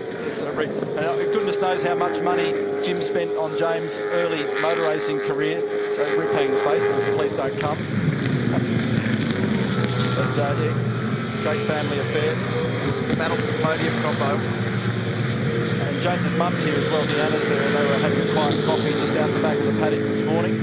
So they'll be enjoying every bit of this. It's the target at the moment is the 2nd victory in 2014 for James. And on the other side of the James equation, James Moffat, the focus now on Chaz Mostert. He's absolutely going to have a go here for sure. I'll tell you who's doing a great job given the age of the tyres is Craig Lounds. So there was a much bigger bite that's come out of those tyres that are on Craig's car, and he's still strolling around with lap speed. Courtney did a 10.8 on the last lap. Craig did a 10.9, Mostert a 10.9, and because he's literally under the rear wing at the moment, Moffat echoed that time as well. It was a 10.9.03. But Scotty Pye's lost a bit of his pace now, back to 11.5. There he was in the background coming off turn 2. James needs to slow it down now. There's only 2 laps to go. Doesn't need to be doing 10.8s. Got a 6.2 second lead. Just back it off. So this is going to be intriguing as to where Moffat might be able to do this. You can see that his run out of 3 is not quite good enough. He's quite good in this section here, 4 and 5, the 2 left-handers in the infield. Can he get down the inside where his teammate tried the manoeuvre yesterday for the lead? Caruso down the inside of McLaughlin. Didn't pay off. Oh, he runs it in deep. He's braking the car very hard. Sideways for Mostert to middle of the corner. He gets a run on him. He's got a run. Last lap now. He's got a run on him. He's going to have to cover. Can he get down the inside at 2? We've seen a couple of passes made this weekend. Right here. Can he get down there? He needs to stay off the back of the Falcon a little bit. Just stay off to get the run. Make sure you make the exit straight. Get the run off this corner. A little bit wide for Mostert. He has got the run. He's coming at him. Mostert moves it over. He blocks all the way down the main straight. Moffat to the outside. Oh, sideways. Wheels locked off the road. James Moffat, bad luck. That was a bold manoeuvre. He was trying everything he could possibly try. And Scott Pye now takes that position to go into fourth. You've got to give him credit for having a crack at that. No doubt about that. He was out of manoeuvres. He was down at turn 3 on the outside. Rob Starr says it all. James Courtney was a winner on the Sunday in Adelaide for the Clipsal 500, and he repeats it here at Queensland Raceway. Well done, James Courtney. About a 6-second margin in the end to Craig Lounds, who kept those tyres alive. It does, I'm sure, feel like a win. A lot of points there for Lounds. Mostert in third after extreme pressure from James Moffat. A brilliant performance from Scott Pye. Disappointment for James Moffat, but he had a big crack nonetheless for 5th placing. Career win number 12, James Courtney. And for the Holden Racing team, 175 wins, extending that position as the most successful winning team. What a great drive. He was absolutely perfect in the way that he looked after the tyre after the stop. Really good performance in terms of pace. And as Rob Starr said, a champion drive. Also got to give credit, as you said, Neil, to Craig Lounds for the way he was able to hang on. Young Chaz Mostert also, superb performance after a win here last year. Scott Pye to 4th, career best performance for him. And James Moffat, you've got to give him credit for a last lap lunge to get onto the podium and ends up in 5th position for Nissan Motor Company. That's the voice of Michael Caruso, so there's a drama with that car as well. And that extra position that Mark Winterbottom gained, he's actually sidestepped it while it's still mobile. It doesn't look that thrilled, does he? That extra position that Mark Winterbottom gained was worth a couple of points, but the damage has been done. It's a 15-point margin provisionally in favour of Wincup at the moment. But the focus and the celebration is all about the Holden Racing team and James Courtney. Remember the strength of the team in Townsville and the great performance from Garth Tander and from this man. And they've continued it. The development continues, they're pushing on.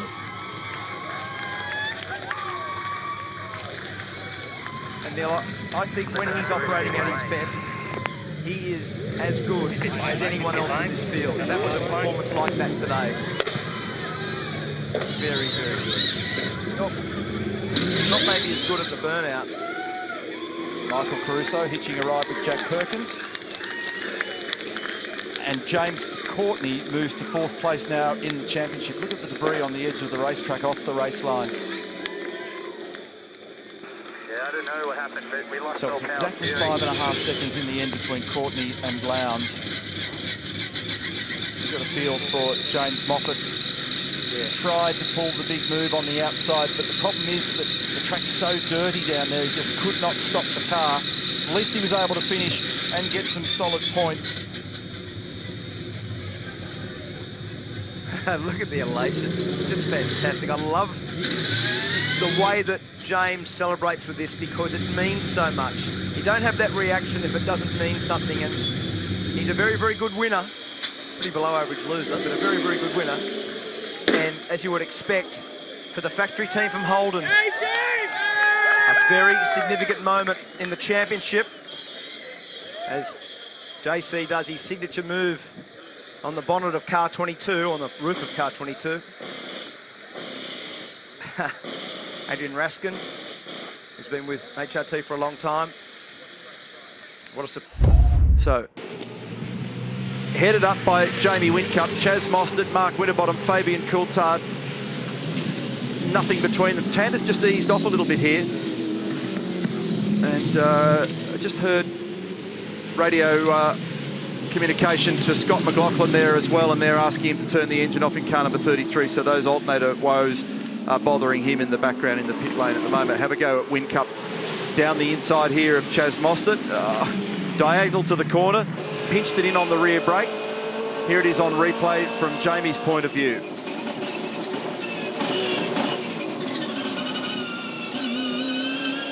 Nicely done. Absolutely on the braking limit. Fed it back to first gear, nipped round the inside. You talked about Tander there before, relative to the two guys in front here. His last lap was 7/10 shy of the performance we saw from Van Gisbergen and from Courtney. Karras has the hands crossed.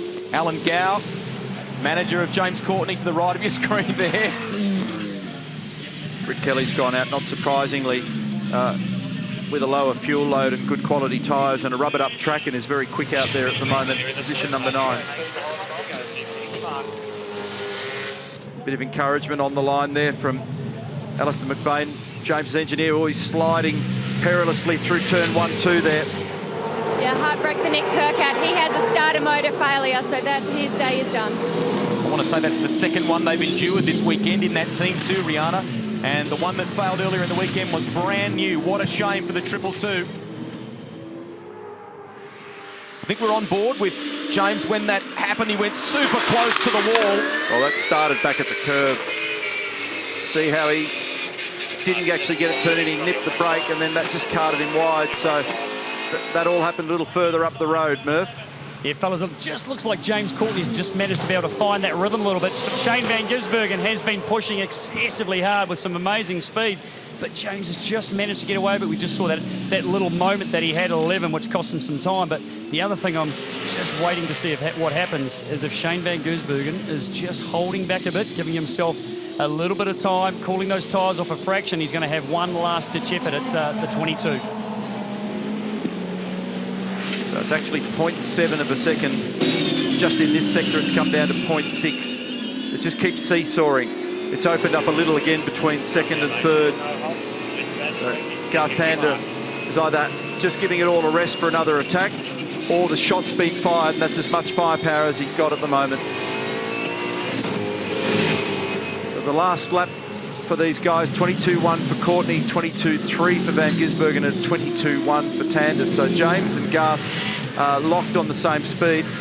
It's just a fraction slower for Shane.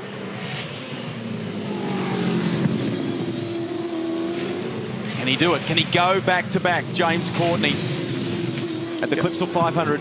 It's like Garth lost a little bit more ground in the background there a moment ago. Also lurking around there, you've seen occasional glimpses of the car, was I think it was Will Davison in the Erebus car in the background. And then here's the gap back to the next group, which is now headed by Jamie Whincup. This is one of the interesting things for Jamie, that when they don't quite have the firepower, he still racks up good solid points. There he is in the foreground at the moment. There'd be nothing wrong with walking away from here with a 4th placing. So 4th placing on the Sunday is still worth 120 points. And that's the aim of the game once they know they're not in a winning position. So that safety car and its arrival, and then the way in which the strategies were played, gave everybody something to think about here. Just encouraging James once again to be accurate, hit the marks. He just got a curb strike, and that's only his first. So it's late in the game now. He can afford a few of those.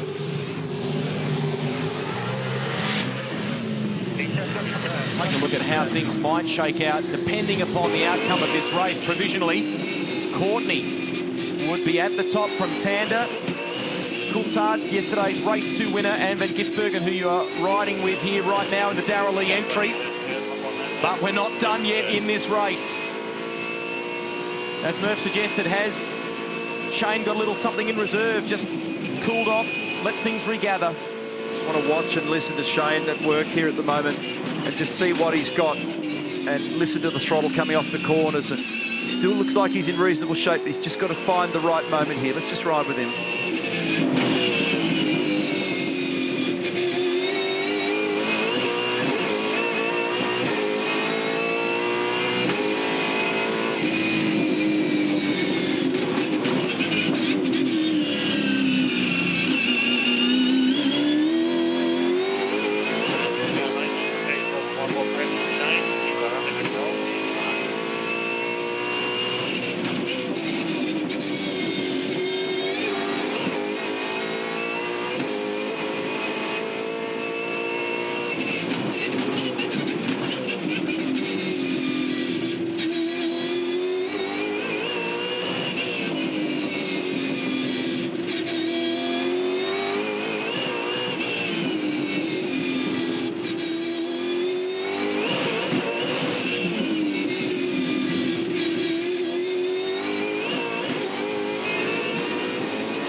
applies to both drivers. 1 strike for curb hopping for both Courtney and for Van Gisbergen.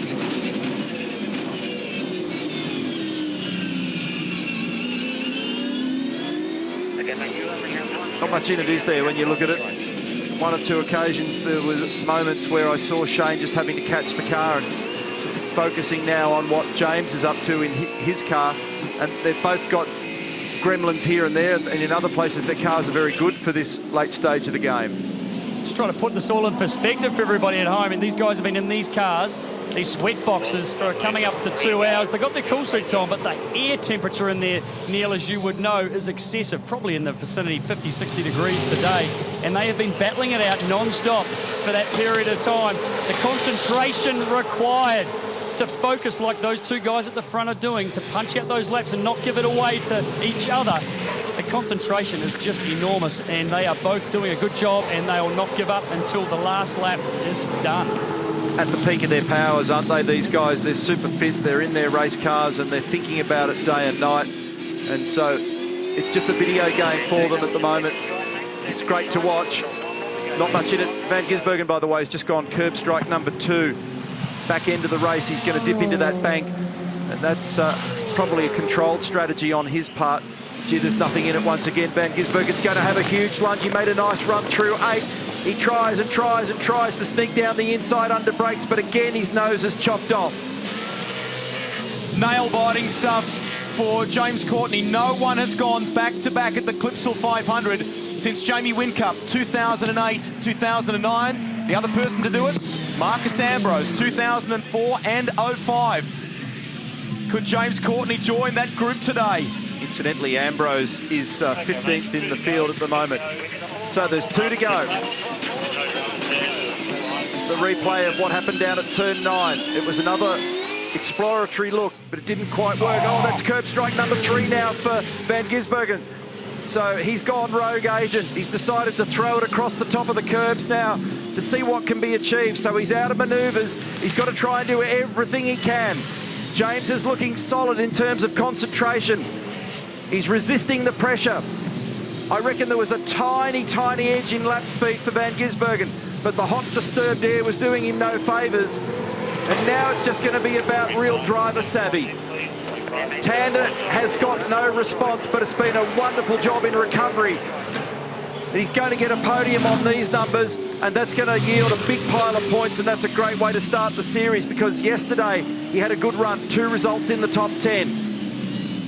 No lunge this time at turn 9 for Van Gisbergen. Stressed faces back inside the pit bunker. Jonathan Webb watching his man in the Darrell Lee entry, the 2013 Clipsal 500 winner, the Kiwi Shane Van Gisbergen, battling last year's winner, hoping to go back-to-back. Courtney, lap car in front of them, the Super Black Racing entry. He's close here, he's close.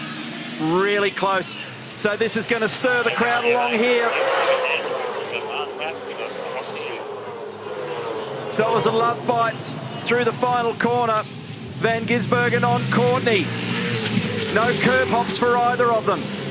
James got through there cleanly. Shane's going to have a very, very big go on this last lap. He may as well play all or nothing. Courtney's resisting the pressure. Tander is content. So the only way that this is likely to happen at the moment is most likely down at turn 9. And I don't know, looking at that margin at the moment, that he's going to be close enough, quite frankly.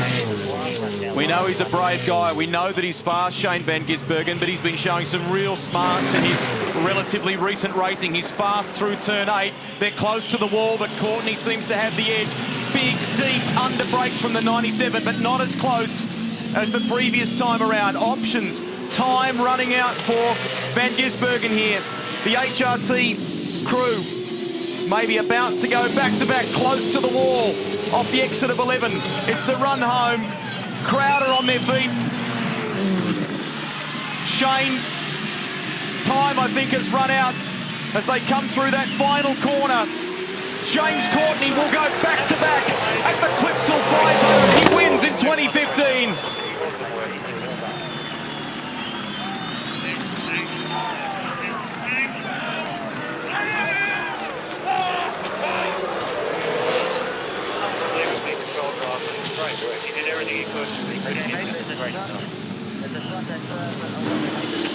Something ugly's happened there with Mostert and Moffat.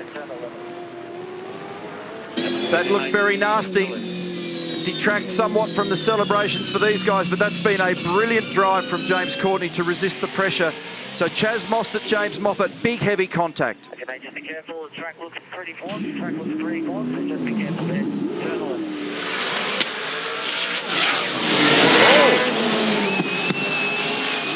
So Whincup and Mostert together, and Moffat just a victim. This is turn 10. Wow. Heavy contact with the concrete wall, and James Moffat just ended up being absolutely in the wrong postcode at that wrong moment. There'll be some tension over that in the meantime.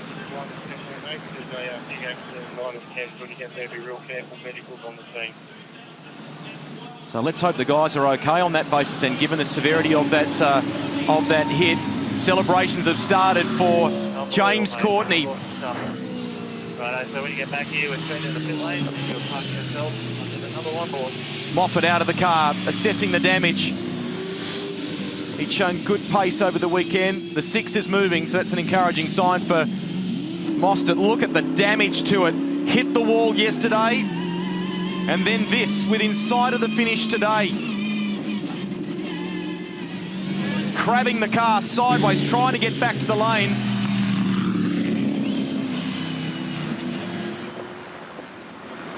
Awesome stuff by Courtney.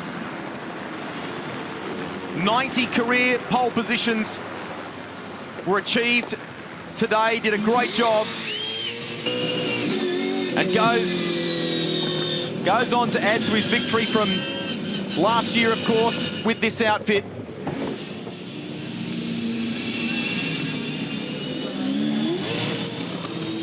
I'm just amazed by that scene that we witnessed a few moments ago of all that drama at turn 10. But this is a sweet reward here for James Courtney. Back-to-back. Not a bad way to open your account, and he's going to lead the championship as a result of yesterday's points haul. Nice way to go to the next round of the championship. In terms of event, 5th podium for him here, 2nd race win, of course. And as Neil said in the introduction today, to be the overall, to claim the overall win at the Clipsal 500 is by virtue of your result on Sunday. He has done it.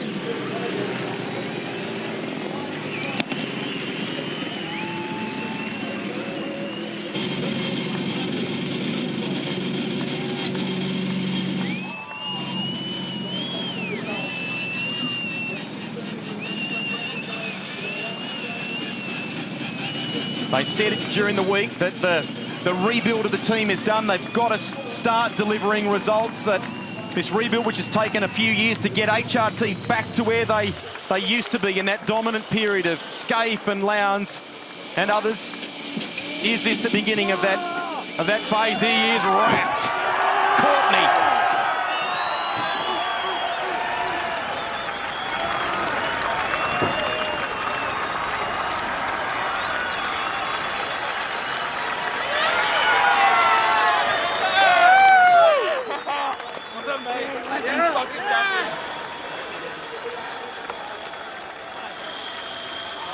Nothing wrong with those energy levels. Not at all.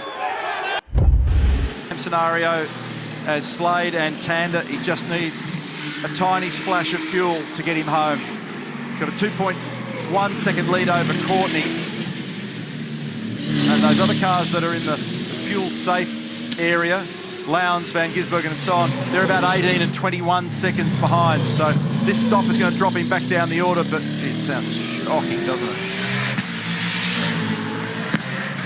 So Courtney will move to the top of the order with this stop for Nick Percat, and he'll lead by 7 seconds over Rick Kelly.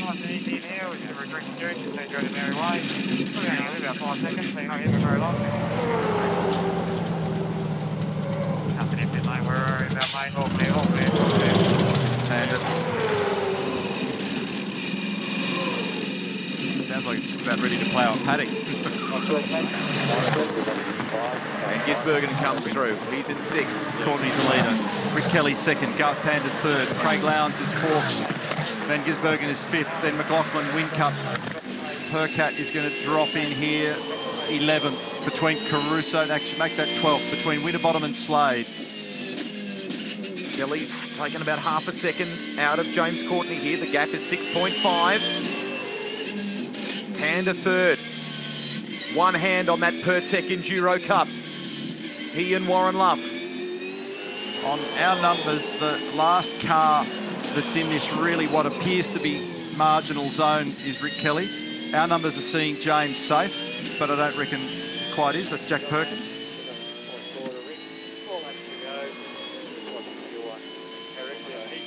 And when those fuel lights come on, it means they're getting into the collector.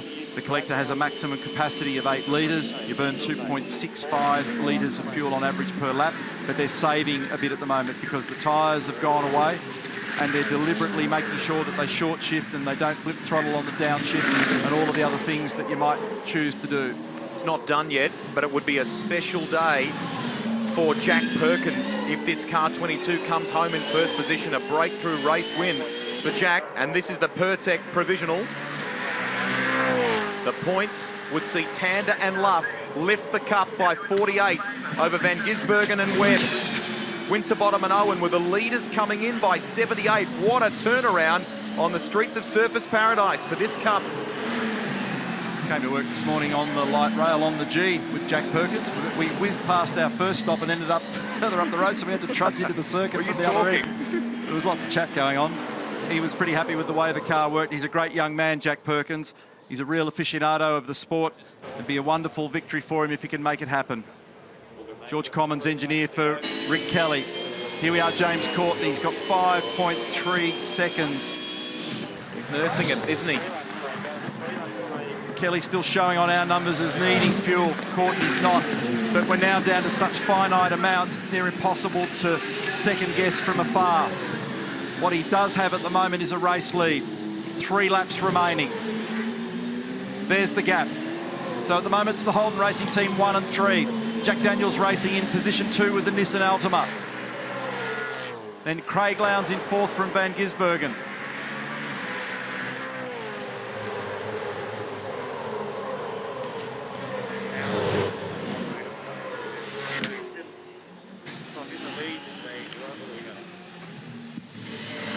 David Russell's never had a podium either, so this would be a good day for him if.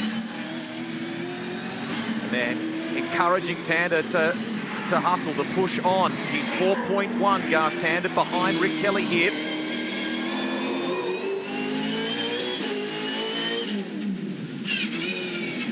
Oh, stop the rear brakes then.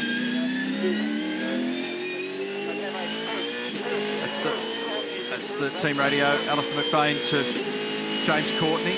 So that awkward gear shift there, no blipping on the downshift, so just momentarily stopped the rears and had a little moment trying to stop it. Here's James. 4.4 now between Courtney and Kelly. Jack Perkins looks on. Might be race win number 14 for James Courtney here. He's got tears in his eyes, I reckon. Looking maybe a little bit of emotion from Jack Perkins. Father was a legend of this game. This is about to be his day, to be a breakthrough winner. He doesn't want to be on telly. That's okay.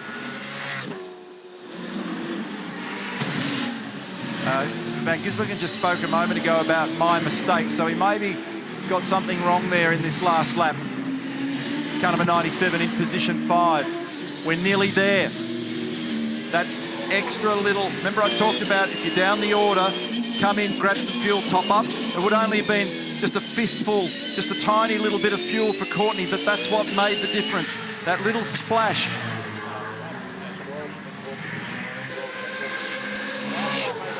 So great presence of mind to understand the scenario, to sacrifice a track position when they were out of order and get some fuel in. Fingers crossed. You'll be right, Jack. It was a pretty tense moment for him. He's worked all his life, Jack Perkins, for something like this. His previous best is a 5th.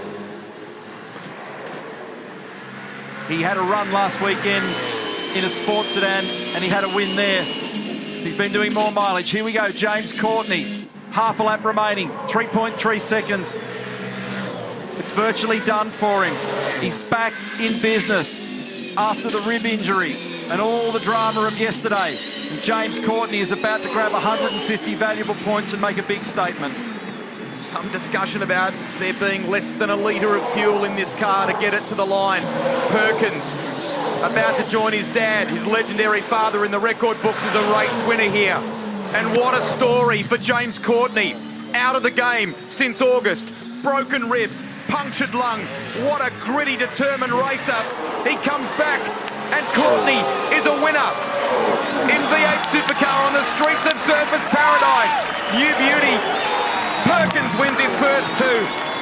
It's a special moment, and Garth Tander and Warren Luff claim the Pertec Enduro Cup with a podium finish.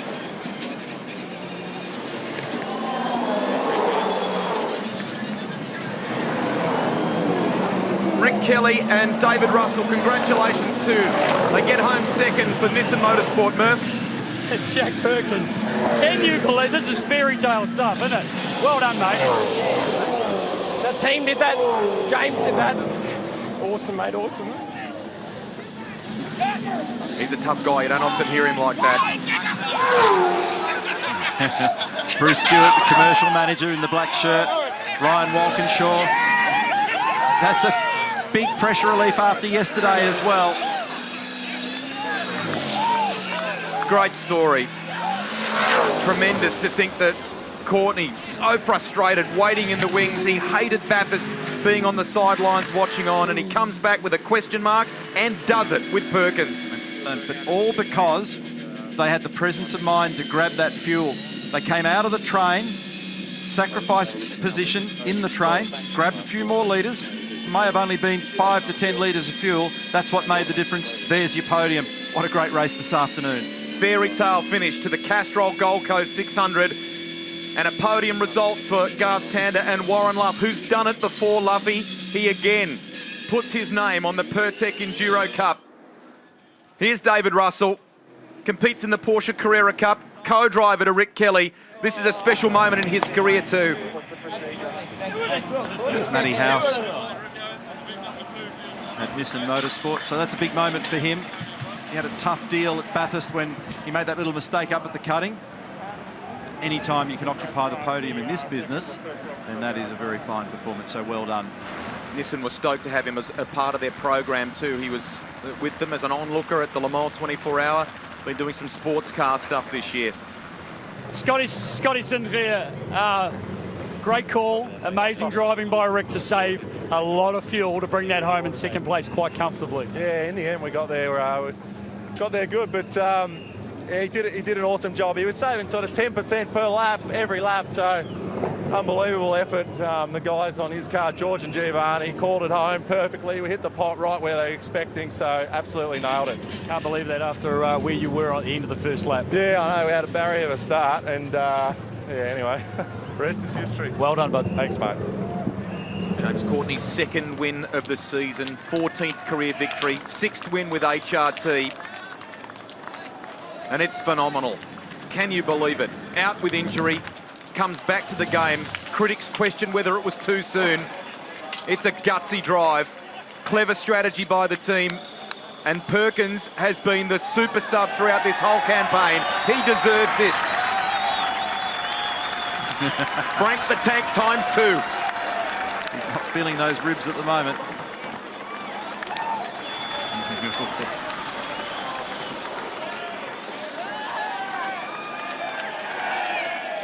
Breaks a winning drought of 23 races for the Holden Racing team. They were so pleased with that podium at Bath. All right, let's get a check on lap speed here. 1:22.7 for both the leaders on that last lap for Courtney and for Whitcomb. It's exactly 0.6 of a second. We've got 7 laps remaining in race 2 of the championship, and already it's as though they're battling for the last lap of the World Championship. It is on out there at the moment. Courtney, Whitcomb, Mostert, then McLaughlin is in 4th position. What a fantastic way to start this season. There's just 2.7 seconds across the top 4 cars at the moment. And Van Gisbergen out of the top 5 was the fastest with a 22.42, 2.5 tenths faster than the lead pack. Good run this time for Whincup. who did a good job at turn 7, rode the curb nicely. We're on board again. Let's have a listen.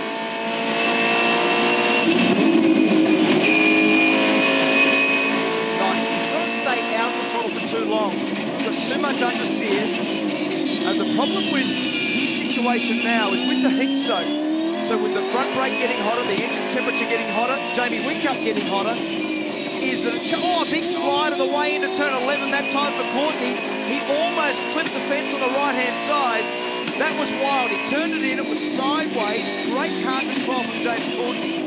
The temptation when the front brakes get hot is, all right, I might need to just give this thing,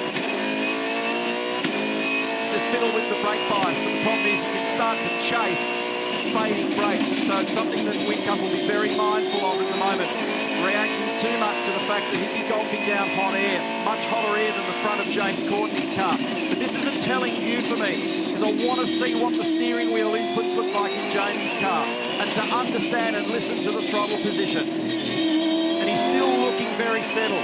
It's one sweet turn into the apex, rolling out of that steering angle, straightening the wheel, tipping it again. He doesn't tip and catch.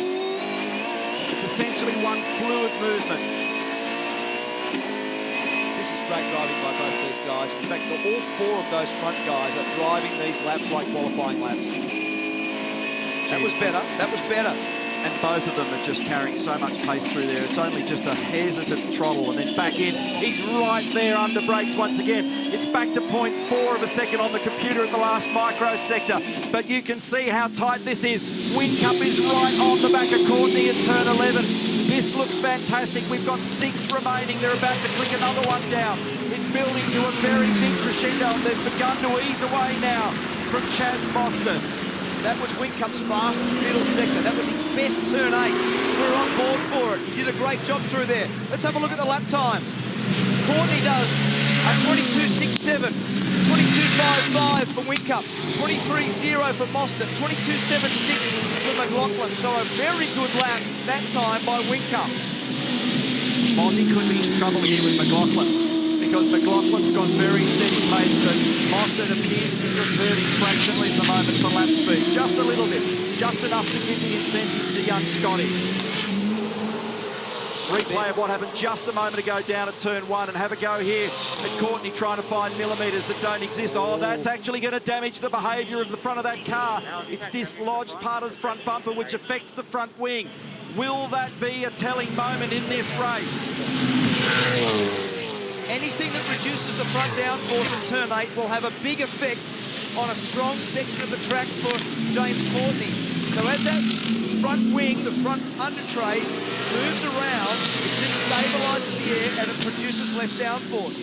So any damage to the front for Courtney will detract from car speed. Have a go at the amount of exit space. In fact, there was none for Jamie Whincup on the right-hand side of the car on the exit of turn 11. He's now driving the car to a qualifying rhythm. No space at all. Meantime, the battle for third is far from resolved. He's just been warned by Alison McVeigh. James Courtney, don't hit that tyre bundle again. 4 laps remaining, and he misses it. But can you imagine being in that driver's seat? It's some ridiculous temperature in there, maybe 60 or more degrees. You've got a tonne and a half of Holden underneath you. You're approaching there well over 200 kilometres an hour. You've got to make a judgment call as to how far you throw the car. Will it sit up on 2 wheels? How much does it slide? Oh, I've got Whincup behind me as well. There's a bit to process. It's a massive part of this race in terms of being able now to slow everything down and don't make a mistake. That little mistake was the sign. There's 2 or 3 little mistakes that have crept in. One was at turn 14. That one was at turn 1. There's been a couple at turn 4. But this is the zone. Turn 8 is the zone where he's so strong, which keeps him far enough in front of Whincup to not allow Whincup to make a move on him. That's critical. And Whincup's braking performance again at turn 9, really impressive. And in all the excitement, skipped over a temp update from Kevin Fitzsimmons from Dunlop. And how's the replay at 8? Watch both these cars, Whincup in particular. That is literally just a few mil to the exit, and you're in the concrete wall, but not the case for Whincup. They are driving the wheels off these cars at the moment. This is a mighty battle. I hope you're enjoying it at home. We've now got 3 laps remaining. That temperature has not relented. 38 degrees in Adelaide at the moment. The track is 45, and it's scorching hot at the front of the field. Gee, he was almost close enough to have a dive that time, Neil. That was the best run out of turn 3. This is the most amount of pressure he's been able to put on so far. There's nothing in it. It's total gamesmanship now. It's Courtney trying to block, trying to cover. Don't make a mistake. It's Whincup with maximum attack. Be aggressive. This is the zone. He's got to make it work.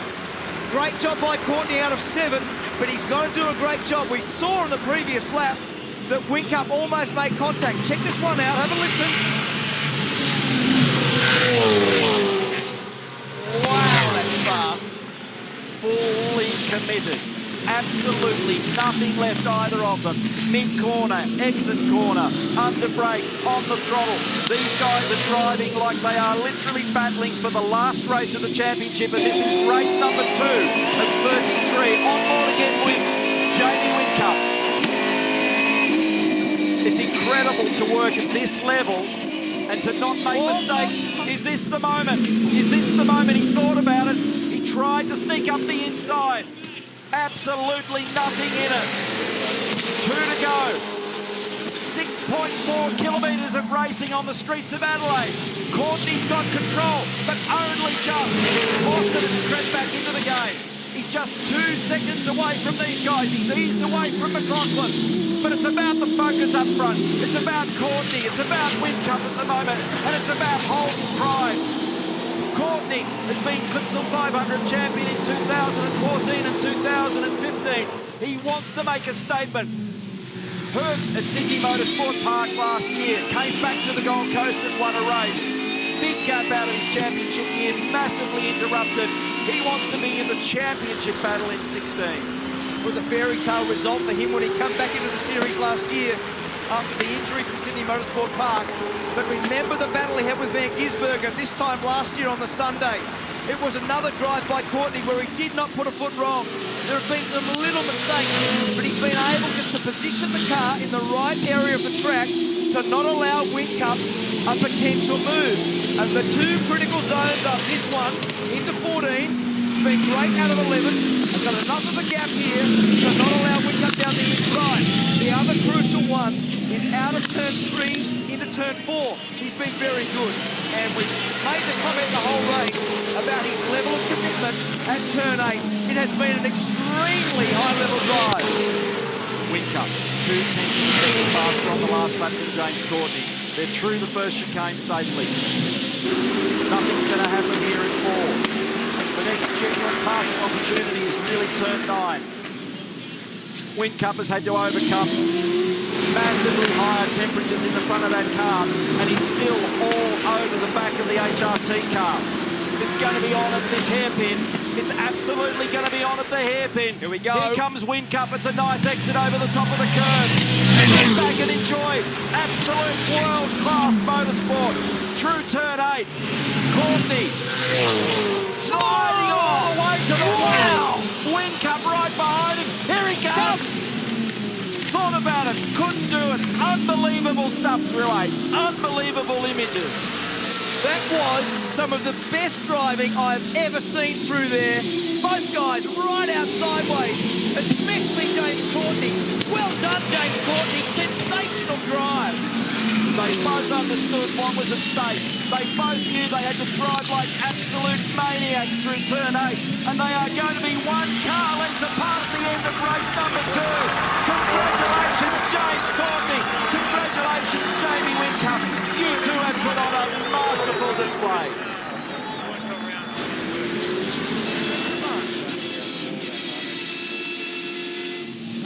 Great comments from James Courtney, then back to Alistair McLean and all the team. You can see the elation there with all the HRT guys coming back to 2 cars this year. Adrian Burgess, Alistair's there with the red cap on the left. And what a drive. What a performance. I don't think he was quite as fast as Whincup. I think Whincup had car speed if he could get by, but he couldn't get by. Check this out. This was maximum. I have never seen a car as sideways as that and not get the fence. Check it out. That is, I just love that stuff. Have a look at the steering lock. He's wide. He's approached the corner with 100% commitment. Look at the oversteer. He's got the correction. He's hard in the throttle. And he's caught it. That was unbelievable car control. And all credit to the Holden Racing Team crew. They made car number 22 better between the races. Those two fellows have just put on a display that is as good as you'll see. Wow. I've blown myself out. I'm about six cylinders here. He's just playing, man. And they both know what a brilliant display that was. And what was impressive is they both decided to throw absolutely everything at it at turn 8 because they knew that 9 was the last opportunity. That was cool. I hope you enjoyed that, folks, as much as we did, because that was thoroughly enjoyable. Very, very, very good motorsport. James Courtney, got to be proud with that one. That was an absolute blazer. 100%, Neil. And what I'll love to see, you're going to see Frank the Tank as the first one, but I'm not really saying that. But what I'd love to see is the handshake at the end with Whincup, because both those guys know how much effort and commitment was required then to drive those cars that hard. Just going to roll out of the throttle here and enjoy this. Just listen to the this reaction.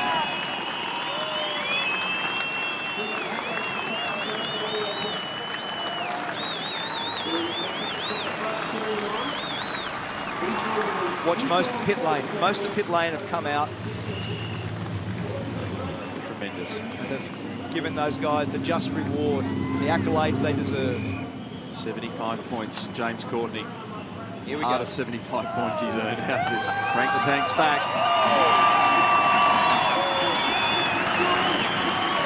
There he finds the energy. Well done, James. Now watch this bit. This is the bit that I love. Not just the team reaction, which you can see there. Adrian Burgess is elated.